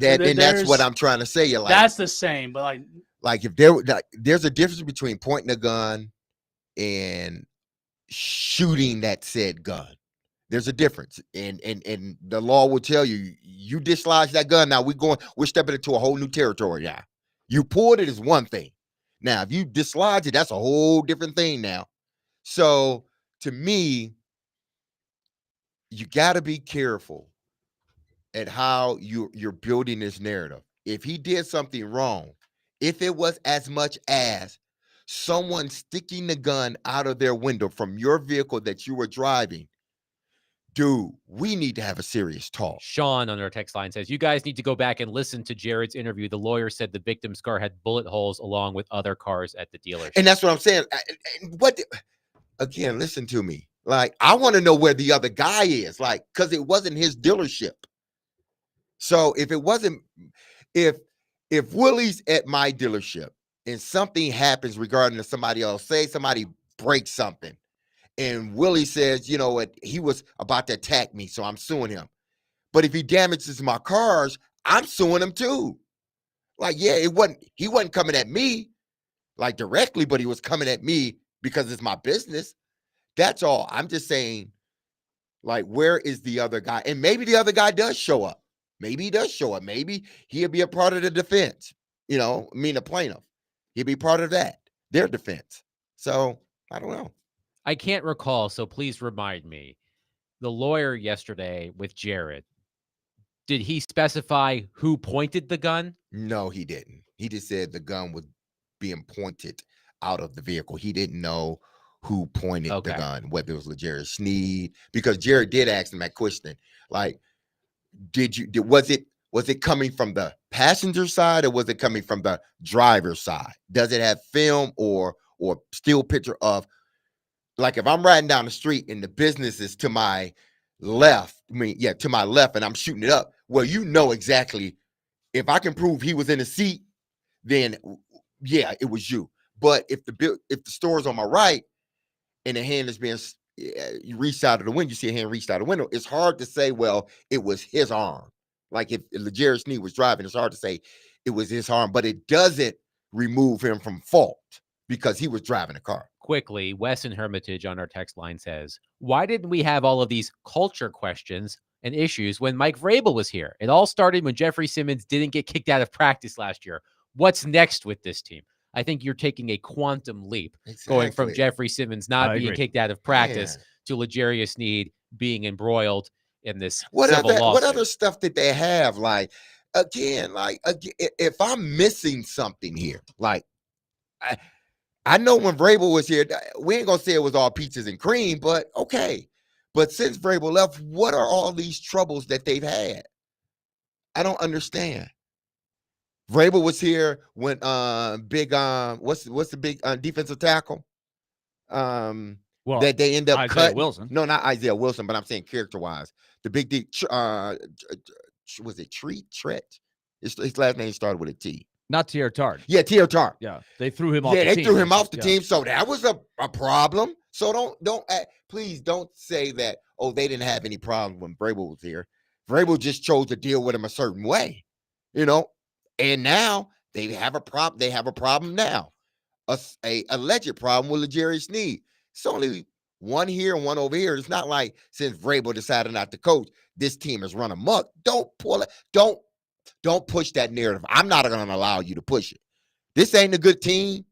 And we could talk about the stuff on the field. This is not a good team at all. They're trying to get better. They were good when Vrabel was here, at least 3 out of the 5 years. But don't make it seem like all of a sudden now, they got a bunch of guys just running around doing what the hell they want to do. No. The implication, of course, is that Brian Callahan is allowing the inmates to run the asylum. No, and that's not the case. That's just some old flippant things that people say because it's easy to say. It's low-hanging fruit. That's not the case. They're not having guys run amok and I hate that. I hate that phrase. I hate that damn phrase. I'm sorry. No, it's not. Yeah, I'm just saying I hate that phrase. I know what you mean. They are not in jail. This ain't no insane asylum. This is none of that. This is a football team. 615-737-1025. We'll park that here. People gonna get tired of me, man. It's just like never. Listen, I'm just gonna tell you the truth. I'm just gonna tell it how I believe it is. And that's why we want you to continue to speak your mind. 615-737-1025. Let's turn our attention back toward Nico Iamaleava and what's next for the ex-Tennessee quarterback. Coming up next, you can get in on that conversation at 615-737-1025. Willie Donick, Derek Mason, Adam Vingan, 1025-1063, The Game.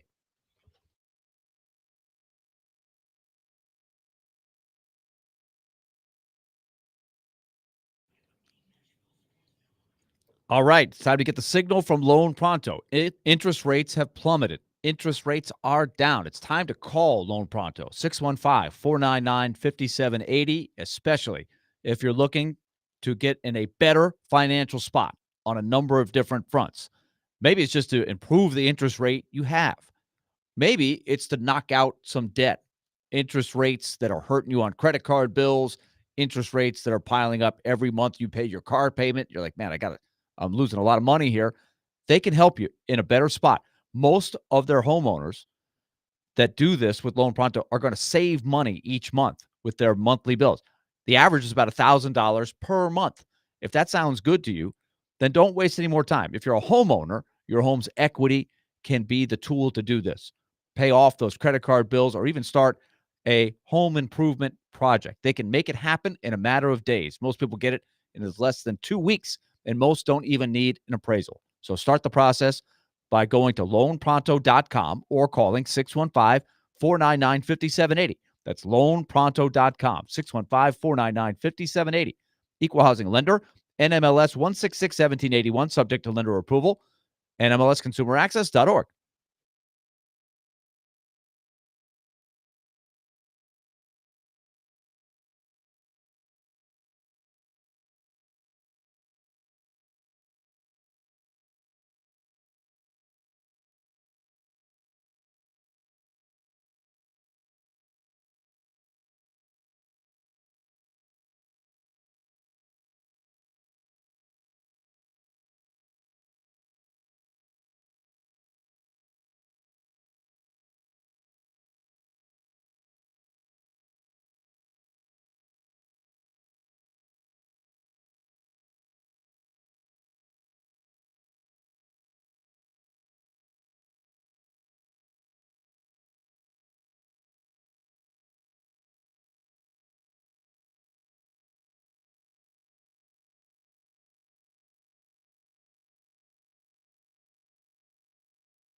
D Mace Finken and Donick 1025, 1063 The Game.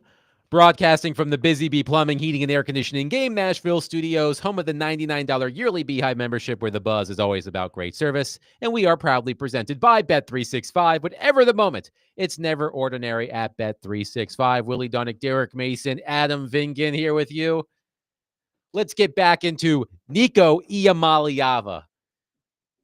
I feel like I have to enunciate that name. Iamaleava. It hurts my jaw saying it. But I've become a pro at saying it, and soon I won't be saying it anymore because he'll go off to somewhere else. And we're still waiting. Somewhere out of the SEC. Yes, he will not be in the SEC. We know that can't happen. Well, it could happen, but he'd have to sit out a year. Correct. Right? He wouldn't be able to play this coming season in the SEC. So then we would get Rusty saying his name, and then 2 years from now, we'd have to start all over with our process of enunciating. He also won't be headed to North Carolina, reportedly. The Tar Heels not interested in paying, and I can't imagine Bill Belichick being fond of a player who isn't on the team anymore because he wanted too much money. That's one of the questions I have for today. Yes, you just would. from afar, because I still am fascinated by the quarterback roulette that has and so that happens so often. Has a lot of these guys going into the portal, but rarely do you see a quarterback who is the unquestioned starter and has been the unquestioned starter give up the seat. Now, there could be some things going on behind the scenes that we just do not know about. And that's been your point, D Mace, is you really don't have Nico's side of the story at this point. But I rarely see a quarterback go into spring practice where most of the musical chairs have been moved and are set. Most people. There's probably a few teams out there, and this is the key for Nico, and for him to make this bold move, he's got to believe that despite the fact that spring practice is done in just about every camp, right? I don't know how many people have not started their spring practice by this point. Most of them are done. So you've made your assessment of your quarterback position. You've allotted the money. You've named your starter. And I think that bond is a lot. So you would have to love Nico. He's got to be way better. And you've got to have faith that despite him not knowing your offense necessarily, him getting into that quarterback room, knowing that he's the new guy and you are unseating your current guys that have put in the time and the work to get to that spot. You got to think he's that much better, and you've got to have significant dollars. Let's call it $3 million, whatever the budget is, to have in your budget that you haven't already allotted to somebody sitting around to pay him. It just takes one. So I'm guessing that this is going to work out for him on some level. There's a lot that is set up for him to have a difficult transition initially, where something had to be going on for him to give up that seat at Tennessee that I just don't know yet. There's been a lot of rumors or whatever, but I find that to be a really tough decision. I would have a hard time advising him that the grass will be greener on the other side. There are two schools. I haven't checked in a few days, but there are two schools that I keep seeing whenever I read an article of where could Nico Iamaleava end up? UCLA and USC. Those two teams, those two programs, I see a lot on these lists. I also see Notre Dame mentioned. Right. North Carolina was mentioned, although reportedly the Tar Heels are out. But UCLA and USC, I see a lot. And I know nothing about I can't. The quarterbacks that were the guy that won the job after the spring. But Derek, let's say you're that guy. Let's say I'm the coach at State U, whatever that is. I look at Nico. I'm like, Nico's pretty good. I've watched him play. He's good. But Derek, you're my starter.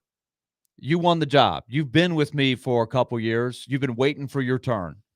And at the end of spring practice, before I know anything about Nico, I've gone to you and say, Derek, just want you to know you're going to have to work for it in the fall. But right now, you've got the starting job. You're going to start our fall camp as our starter. I've told you that. I would really have a hard time going back to you. Hey, Derek, last week I just told you that you're the starter. But we're going to bring in Nico. It's nothing personal, but I just want to tell you we're bringing in another guy. That would be hard for me. They do it all the time. They do it all the time. I'm not saying it's easy. I'm not all the saying time. it's easy to receive. I don't think it's all the time. They do it every year. It happens at every position. It may not be as prevalent at the quarterback position unless after spring practice. It doesn't happen very often. I don't think. No, and that's what I'm trying to say. It doesn't happen there is situations, and I'm only speaking from my experiences in college. There are situations where come out of the spring, you are like, okay, you've played well enough in the spring to where you the guy. Well, at least you've beat out the guys that are in front of you. But then, hey, listen, either this transfer or whoever, but to say a guy that just got off, he's good to go now. Right. From and reserve. I'll give you an example. Diego Pavia came in after the spring last year. And won the job. He won the job. He wasn't promised the job. I think what's different here is it's such a big headline case that if somebody is going to pay that much money to bring him in, I have a hard time if I'm you, if I'm the incumbent at XU saying, oh man, do I really have a chance to compete for this job? Because I could go to Derek, we're going to make him work for it. I just want to know there's competition for you here. But but am I really going to not have played Nico? If we're going to spend $3 million, that's where it gets. No, really you're going to tough. pay him. But my thing is with Pavia, and correct me if I'm wrong. I don't think he would have came here had he known that, because the coaching staff came, everybody, it was like the offense came. Right. So you're coming here knowing. And they convinced Clark Lee to bring him. Because Clark Lee was like, I've got a guy. I've got the second string quarterback. He was in that position. But there had to have been something said to Pavia. Listen, you come here, maybe it's, you got to compete, but they're thinking in their mind, this offense. We seen you play. He's seen you play. You're going to win the job. It couldn't have been easy for the backup last year. I forget his name, and I think he's moved on to somewhere else. You may have played well enough to win the job, but if another situation presents itself unknowingly, like, oh my God, then you are going to say, hey, I'm going to bring this guy in under the premise of competing. And we all know what that means. Really not competing. I'm just going to say that so no one catches hard feelings or their feelings are not that much, sort of hurt. I get it. Life is not fair. Exactly. In basketball, I thought I had a chance to graduate up into a bigger role. And there was always another freshman coming in who was a good recruit who ended up being better than me. One of them played in the NBA and one of them played professionally for a long, long time. We're like, well, life so it's isn't always fair. justified. You don't just get handed a job. No, you're right. You got to beat somebody out. I get that. But I think this would be a hard thing. And conversely, too, Tennessee's got to go find another quarterback somewhere.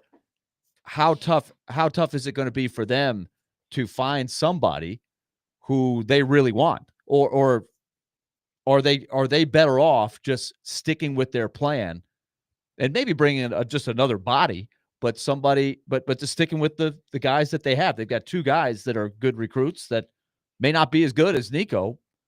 So I'm really curious to see how they handle that part of it too, because in the spring, there's just less guys in the portal, right? No, but it's still unless you want to play the game of he's not in the portal right now, but let's make some phone calls and we can get him in the portal, and maybe he'll be in the portal by next Friday. But he can't go to an SEC school. Then he has to go outside the conference. Right. I read something interesting. We referenced. You're not supposed to be able to do that, by the way, but people do. We referenced Albert Breer earlier in the program in this column, his latest column. He also talked about Nico Iamaleava, and he had some interesting perspective, and I would love to get your opinion on it. Quote, maybe he gets a little extra scratch out of this. If so, great. I'd never begrudge an athlete getting what he can because their ability to make money off their gifts is fleeting. So I'm happy for him on that count. But in the big picture, it's hard to imagine it would be worth it. Let's say Iamaleava has a chance to be a first-round pick. By transferring, he'll be forcing himself into a new situation, having already missed spring practice in a new system with a new set of teammates. He's also naturally raised questions that weren't there previously about his commitment to a team. Yes, there's the argument that coaches do this sort of thing all the time, which is true. But if we're just talking Iamaleava in a vacuum, it seems obvious that NFL teams would look at this and wonder what might happen 3 years from now. So if there's a little natural regression from the transition after a promising first year as a starter and those questions lingering, it sure looks like he could have just negatively impacted his draft stock for whatever extra he makes, if there is even extra at UCLA or some other place. And even if it drops him, say, 15 slots in the draft, that means something. Let's say he'd be the 8th pick if he stayed, in 25th, if not, just to choose 2 points of reference to compare. He'd go from making around $6 million per year to closer to $3 million per year. Added up over the 4 guaranteed seasons of a rookie contract, that's $12 million. And that's before you even get to all of the ancillary income players make. Of course, if this was a guy without NFL potential, we'd be talking about something else. But I think as a quarterback, Iamaleava has a ceiling to get to the pros and is probably at this point a victim of taking bad advice. That at least is what the NFL folks and college football staffers I've talked to think. That it's not an agent, but family and handlers perhaps focus too much on what they can collectively make now and not on what's coming. I think all that's fair. I just would ask, did they have all these discussions as a group, the inner circle, whether you want to include the, whoever the agent is. It's his dad and some family advisor, right? And it could be different people for different kids, right? But your inner circle, I just hope that those things were discussed, because I think those are important things long term, especially if your goal is to someday, which I know it was my dream. I didn't get there. Yeah. Everybody's dream, though, for a guy as talented as Nico, I would think, is to end up playing for as long as you can and playing in the NFL, right? Yeah. Listen, whether this hurts his stock or not, if he doesn't develop as a quarterback, obviously it's going to just be another notch against him. That's assuming he doesn't develop more than what he is now. I think it'll do more harm than good, this situation. But like I said yesterday, maybe they know what we don't know. Maybe they know more than what's just being put out there. Because again, we only hear one side of the story. And I'm not saying that if Nico and his circle come out, that it would be like they would convince people that, hey, listen, 10 in a row. I don't know. But we understand the narrative that's being pushed right now. So if he doesn't develop as a quarterback, if he's just stay right where he's at, it's going to hurt him. If this kid develops into a surefire top 5 pick at quarterback, and he's winning games, I don't think it's going to affect him to a point where, if I believe you are a franchise quarterback, I may not draft you number 1 overall because I got the 5th pick, but I like you. But if I got the 5th pick and you're on the board and I saw what you did in college as far as producing on the field, and yeah, you had that one sort of mishap, but I know like the real story, like I know both sides here.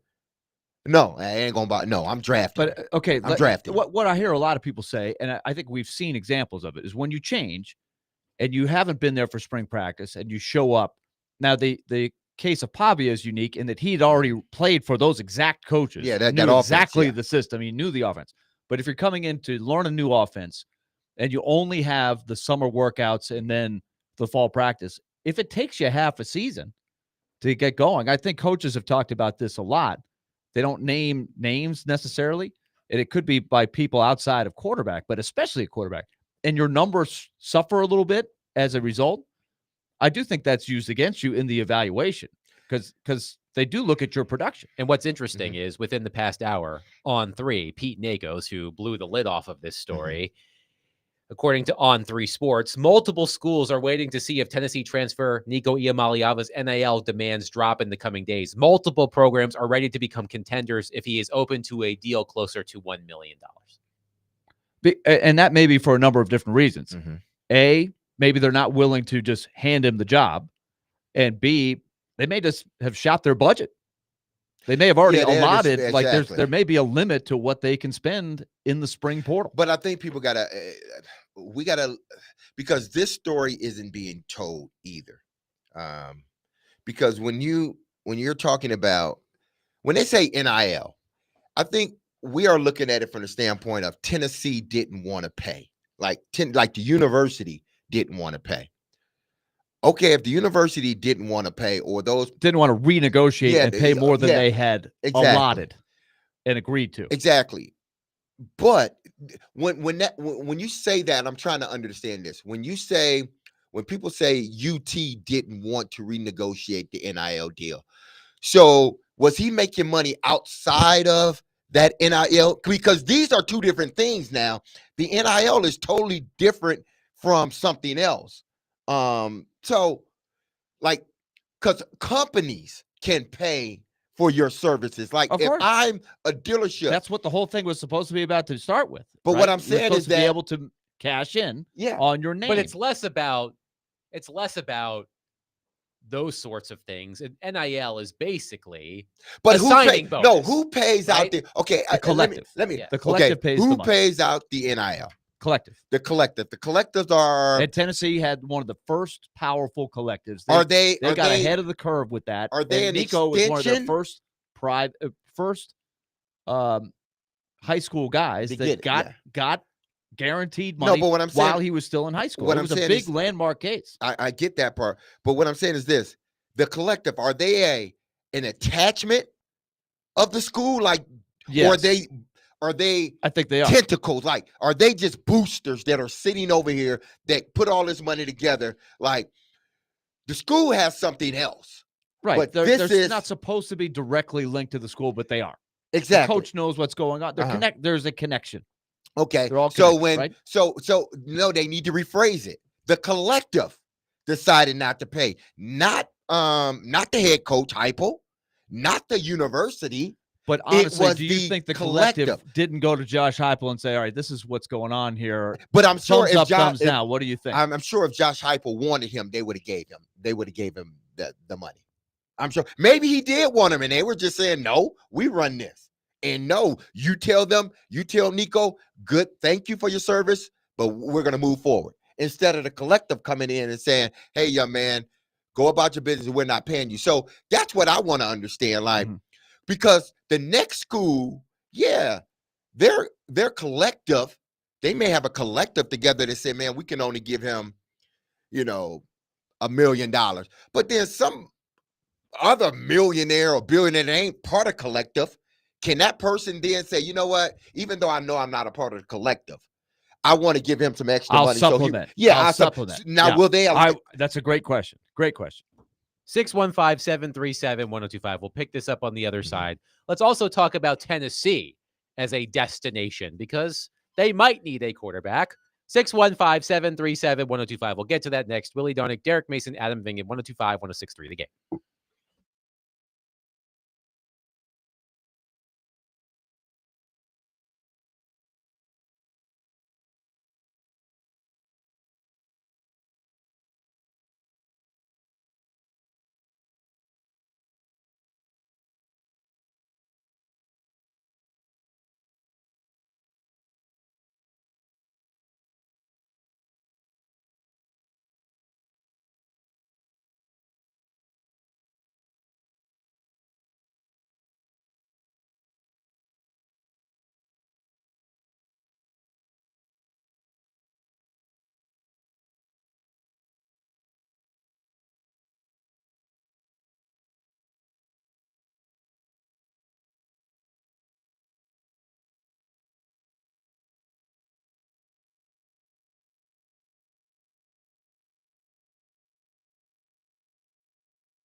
this is kind of a really great gig for whoever can get it, right? Like, because Tennessee is in a position, like, I know they didn't beat Ohio State in the playoff last year. But Defense is still good, do you remember, and you're still surrounded by some pretty good players.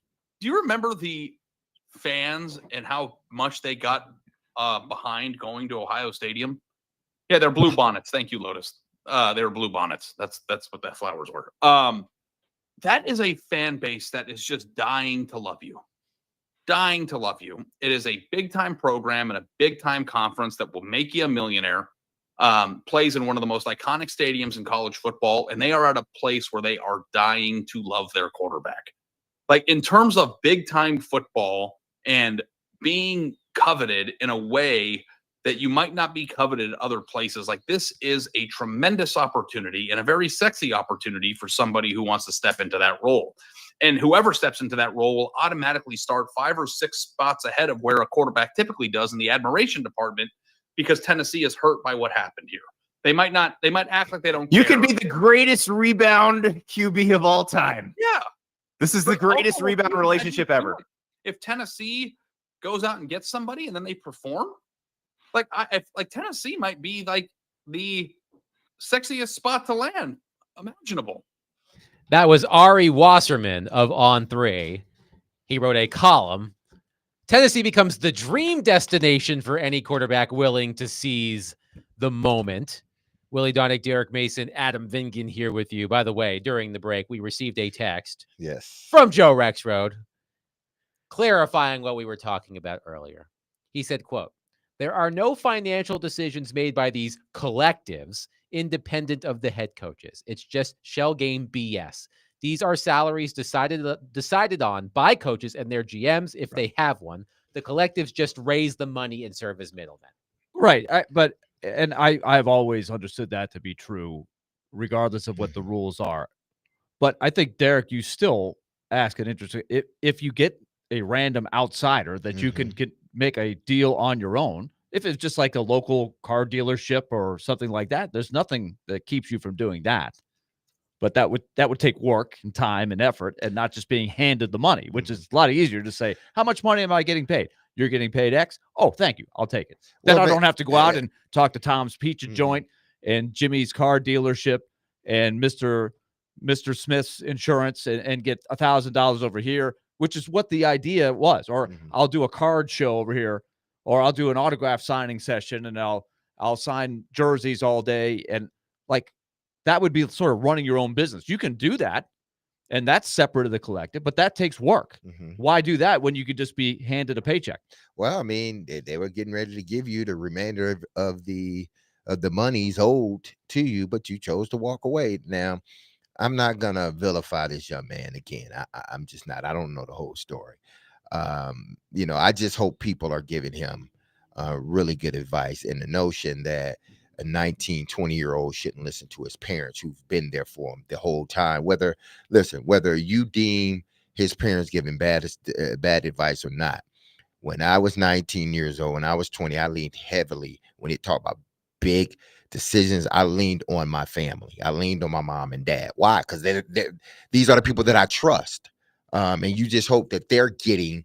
Now, it was never to this magnitude in regards to college and money and all that stuff.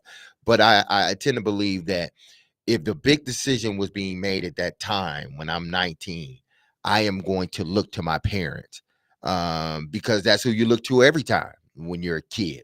You look to your mom and your dad to try to help you figure things out. So the notion of, and I'm talking to Jared, the notion of, oh, he's a grown man. Listen, 1 minute you want him to be a grown man, next minute you want him to be a kid. Which one is it? This young man is still under his family's insurance, I'm sure. He still when he goes back to California, where does he go? To his parents' house, I'm sure. I'm sure he still calls his mom and dad and hug them when they're at the games and love on them and look for that support when things aren't going right. Who's the first person he calls? I'm sure it's his mom and his dad. So to sit here and think that if all of that is happening, I'm then not supposed to lean on my parents. Again, if you don't think his parents are getting good advice, that's totally different from trying to blame the kid now for a decision that was made. Yes, ultimately, it goes that his names are in the headline. Nico's names are in the headline. But I'm not going to sit here and vilify this young man especially when I don't know the whole story.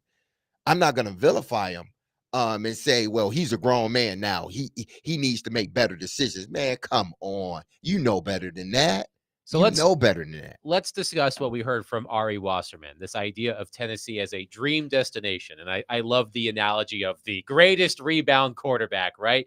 You're going to look awful sexy to these Tennessee fans if you come in and you play better than Nico Iamaleava after he spurned the program, or perhaps, depending on how you look at it. Either way, it did not end well. When you look at Tennessee, you look at the team they have, the atmosphere in the stadium, the fan base.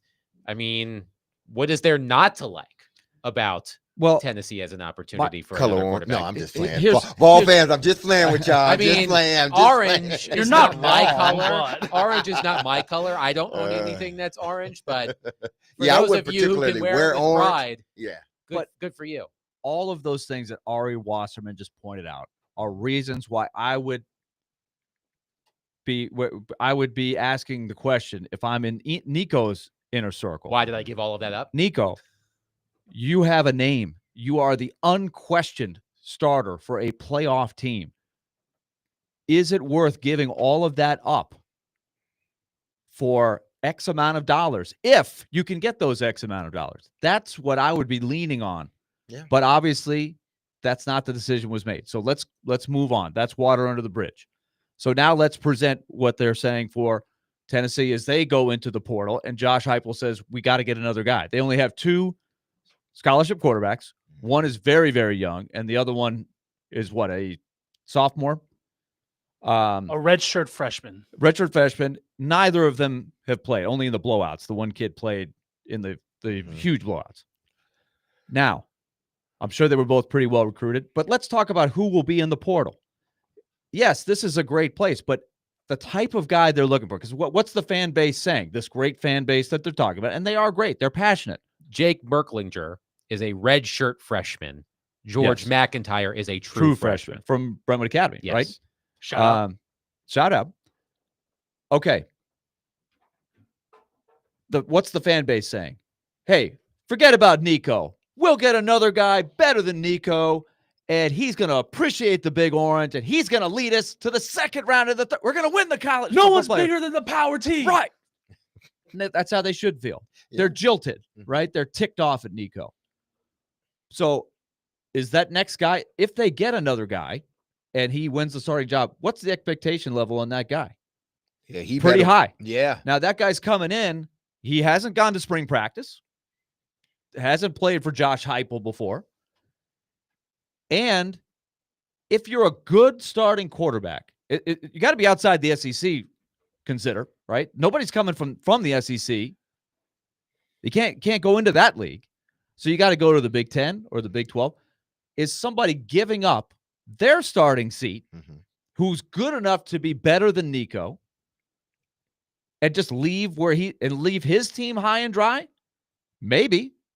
You'd have to overpay, probably. Well, You if they might have to bring him in- lure him out. I'm not saying what you would do, but the T word might be involved. Tampering. It does happen. I was going to say tanking. No. What are they tanking for? No, But- I'm messing with you. But look, like the quarterbacks likely to be in the spring portal are quarterbacks that probably didn't win the job in the spring. Yeah, and they're looking And are like- saying, well, I got to get out. I got to cast my lot somewhere else. Are those guys likely to be better than the 2 guys that You don't Tennessee know. already has? You never know. Are they even going to be close to Nico's tool set? Tennessee is in a tough spot here, and that kid, whoever that kid ends up being, if they get that kid, and pry him away from XYZ school, where I'm sure they're being paid pretty well, unless they're pulling up from a lower level that doesn't have anything competitive NIL, or they get sort of a magical perfect storm with the Diego Pavia type, who was playing at a lower level. Who's that going to be? I think you're putting this guy on a pedestal right now and say, oh, Tennessee should be able to get anybody they want. I don't know. You can't get it from the SEC. Here is 3 things that we need to think about. maybe really 2, because this thing can change in the blink of an eye. And that question is sort of like, now that you've sort of moved away from Nico, that is one of those questions. Is this an opportunity for someone to seize and step into that role? Whereas if Nico was there, they're going to have to wait for another year or 2. Is a guy ready for that? Well, okay, if he's ready, then great. Good riddance. See you, Nico. Don't, let the dough hit you with a good Lord split you. We see you. We got something better. That's great. And for Vol fans, I know they're hoping that is what happened. And I'm not wishing ill against them. Wishing ill against UT either. But here's the thing. Heupel, this is, and nobody's going to say anything about it, especially not now, especially coming off of a playoff berth. Heupel got to be very careful here. He's got to be very careful for this reason, and the collective for this reason. Because, quarterback comes in. If that quarterback bombs and your team wins 5 games, oh my goodness, I can hear it now. Well, I can hear it now. Let me finish this. Okay. I can hear it now. Vol fans, they're gonna be very, very angry. So ultimately, he's going to be the guy that takes the fall for what the collective decided not to do. He may ultimately be that guy. But then also, there may be another Nico come through here. I'm just saying, as far as rankings, he's a 5-star. Everybody think he's great. They may look at Nico's situation and like, I don't want to be a part of that. I don't. Because listen, if I outperform this a year contract or 2-year contract y'all gave me, and I want to come back to the table, it seems like y'all ain't come back to and I'm not saying what they did was right or wrong. That's not what I'm saying. I'm just giving you like the alternative, like what people could be thinking. Like, Heupel, you may be on a hot seat if you only win 5 games and you place in the middle of the pack in the SEC. Pitchforks may start forming against you and the collective. But the collective will be able to survive it. Why? Because they got the money. You ain't going to be able to survive it. But then that next 5-star, where they may get hit, is that 5-star number 1 recruit decides, I don't want to go to Tennessee because I saw what they did to Nico. So I'm going to Alabama, or I'm going to Georgia, because Georgia and Alabama seem to not have done that to their players. It didn't happen in that way at Georgia and in Alabama. They haven't had this situation. But in the kid's mind, he's thinking, they didn't do that. You did that. So when you're looking at this, we're looking at the fallout for Nico, and there may be a huge fallout here for him if he doesn't develop and become a top-notch quarterback. There will be some downfalls to that. Well, nobody's talking about the potential downfall for one, Heupel, and then for the university possibly losing a recruit because of what you chose to do. You can argue with me all day and say it would never happen. Okay, maybe it doesn't, but it may never happen that Nico feels the ramifications from what he did. 615-737-1025. We can continue this conversation and more as we make our transition from DVD to Stillman & Company. Jared Stillman will join us in the next segment to wrap up the show. Willie Donick, Derek Mason, Adam Vingan, 1025, 1063, The Game.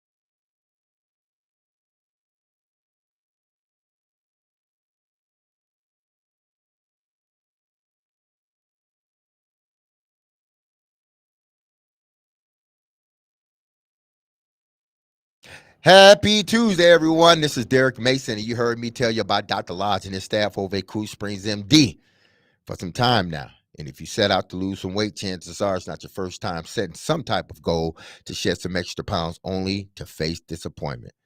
but we got some solutions for you, because at Cool Springs MD, Dr. Lodge and his team understands the frustration of this cycle, and that is why they offer a different approach to weight loss. Their comprehensive weight loss program is led by Dr. Jeffrey Lodge, and it addresses the root cause of weight gain with tailored nutrition, exercise, blood test supplements, and more. They will customize a program specific to you and you only. So connect with Dr. Lodge at CoolSpringsMD.com today to schedule your appointment for a personalized weight loss plan just for you. Cool Springs MD, where your weight loss journey becomes a success story.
D. Mace, Vingan, and Donick, 102.5, 106.3 The Game. Willie Donick, Derek Mason, Adam Vingan here with you. Stillman and Company coming up next. We'll be live at the BetMGM Sports Lounge inside Bridgestone Arena tomorrow. Predators season finale against the Stars, but also the Braves country road trip. So come out and see us at BetMGM Sports Lounge, Sports Lounge, I should say. But as we transition to Stillman and Company, we of course now welcome in the one and only Jared Stillman. Jared, we spent a lot of time today talking about L'Jarius Sneed. We talked about your interview yesterday with the attorney representing the alleged victim. As you look back at that interview, what were your biggest takeaways from your conversation? I mean, I think that my biggest takeaways were it seems like they got proof that Sneed at least was a part of this. You know, was Sneed the one pulling the trigger? They don't know.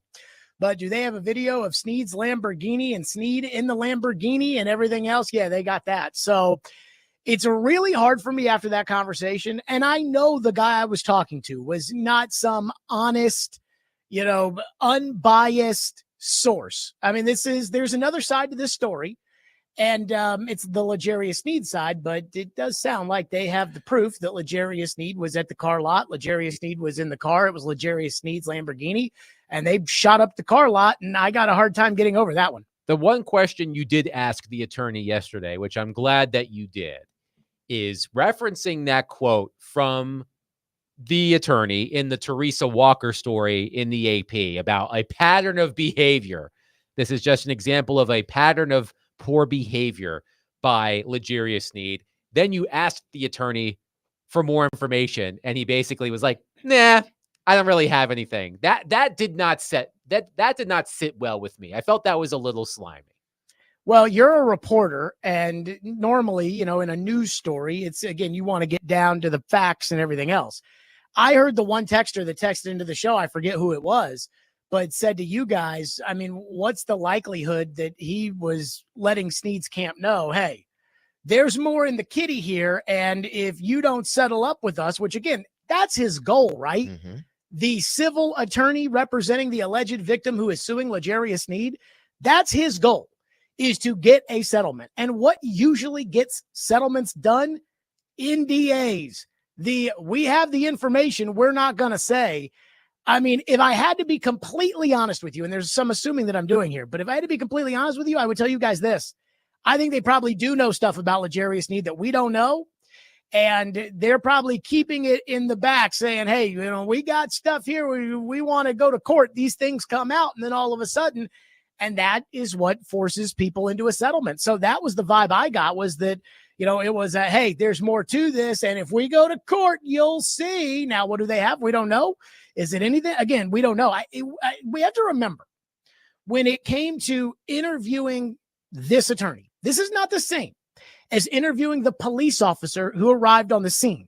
We're interviewing somebody who has a goal here. Like, he has a legit, it's like interviewing a coach. Like, the coach has his own agenda. This guy had his own agenda too. And I think we need to remember that it was not exactly while it was for me a fact-finding mission, it was not exactly a fact-presenting mission on his part as much as it was getting his side out there. Yeah, and I look at it, and you are right. You know, in regards to several things that we have been talking about with L'Jarius Sneed. One is, and I think one of the most important is, if indeed it is, you know, allegedly L'Jarius Sneed, you know, or whoever else pointed a gun outside of his car and shots were fired, that just as a company, that makes you think about that player, and it makes you think, okay, if we feel this was a bad deal, and maybe the Titans have never come out and say that, if indeed, you know, this alleged incident really did happen from the standpoint of they found fault, now you get suspended by the league, because that's what you said. And you're absolutely right in regards to that. Like, he will get suspended, and then now it's up to the Tennessee Titans. They will show you exactly how they feel about L'Jarius Sneed, because in their minds and in your mind, this would be an opportunity to get out, because they have every reason to. Sure. I mean, I think that if I'm the Titans, I'm rooting for the commissioner to suspend L'Jarius Sneed. And then that would then allow me to save at least $26 million, maybe even more if they go after the signing bonus, which they would have every right to do. And all he's got to do is suspend him for one game. And some people are like, well, he hasn't suspended Rashee Rice. So how's he? Again, the commissioner acts however the commissioner wants. And if the Titans want the commissioner to suspend L'Jarius Sneed, I have a hard time believing that he won't suspend him before the start of the season. So if I'm the Titans, I mean, again, we want to believe this process is on the up and up, but I think we've seen too many times with Goodell that there are agendas that push that as far as the commissioner's exempt list is concerned and suspensions they have. I actually put a poll question out there, and I want all three your opinion on this, which is, do you think L'Jarius Sneed ever plays a snap for the Titans again, between the knee injuries and what we know off the field? There have been some other things that were bubbling up during the season, inside the locker room that had gotten into the at least discourse verse. Do you think L'Jarius Sneed plays another snap for the Titans? Again, I want to be totally transparent with this. What do you mean by the bubbling up? Like the things I know about, well, is it what kind of injury is it? And him going out and doing sort of like the little thing in front of his locker room and him saying what he's saying. What else is there that's bubbling up other than, he's injured and maybe this wasn't the greatest of moves that Ran Carthon made. But outside of that, I need to know, in order to answer this question fairly, what else is bubbling up? There was a lot of talk last year at the end of the year that Sneed had been, when he was present in the locker room, had been a very negative, trying to think the right way, player when talking to the team about, Sneed went in the locker room, told everybody they suck. That's what, again, I had heard at the end of last season was that Sneed was very negative as far as where the team was headed and everything else, and that rubbed a lot of people the wrong way. Okay, so I will answer it this way. If nothing is found out further, if the league doesn't suspend him, and I don't think the Titans can force the league to suspend him, because if it ever comes out that you sort of strong arm or winked that the league should suspend him so you can get out of contract, they're going to be in more trouble than that was even worth. So I think if the league is going to suspend him, they're going to suspend him, regardless of what the Tennessee Titans think. But I think he plays another down.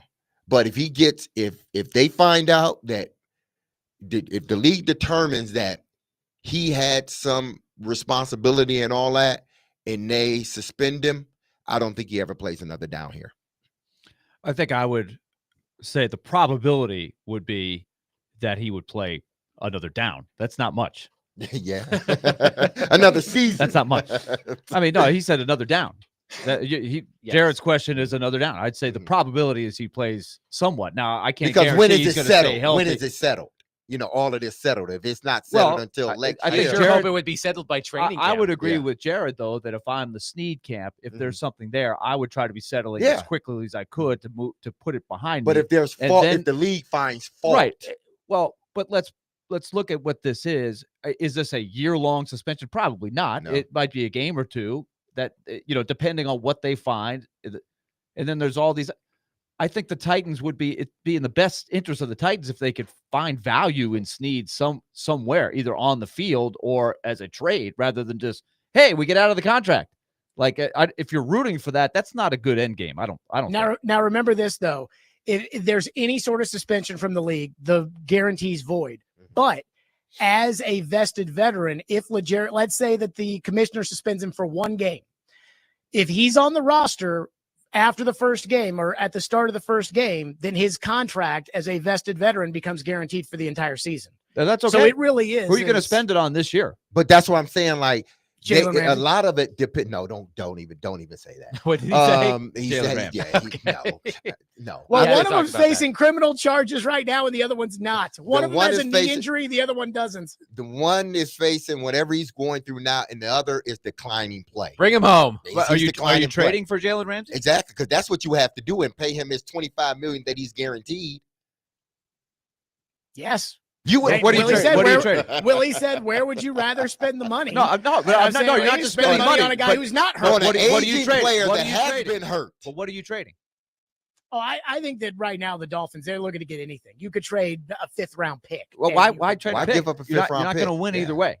Why give up a 5th-round pick for an aging player that has dealt with his injuries? And I'm not saying, listen, Ramsey was great at one point, one of the best, if not the best, corner in the business, but he's not that now. Though, how do you think Miami's trying to get rid of him? Because they don't want to have to pay the $25 million that they don't believe he's worth. Isn't that what the issue was with Snead leaving Exactly. Kansas So City? why, if you take him, aren't you promoting what you always say? You don't want the Titans to be a dumb organization. Jared, you have said they have from day one said they need more picks. They need more picks. So why give up another pick for a guy that's not going to help you win this year? Because I don't care about the day 3 picks. Those are I'm talking that's about what you second say now. rounders. I don't care about the day 3. Maybe good picks, not bad ones. Jared, you've got it's like 4 Ray hours. Carthon trying to sell the Malik Willis pick they got from the Packers in the second round. You've got 4 hours to continue this conversation. We will be back at 11 o'clock tomorrow live from the BetMGM Sports Lounge inside Bridgestone Arena. Come see us, Braves Country Road Trip, Predator season finale. Stone and Company coming up next. Be love on the people in your circle and those outside of your circle. Please have a wonderful, blessed, and safe day. Peace.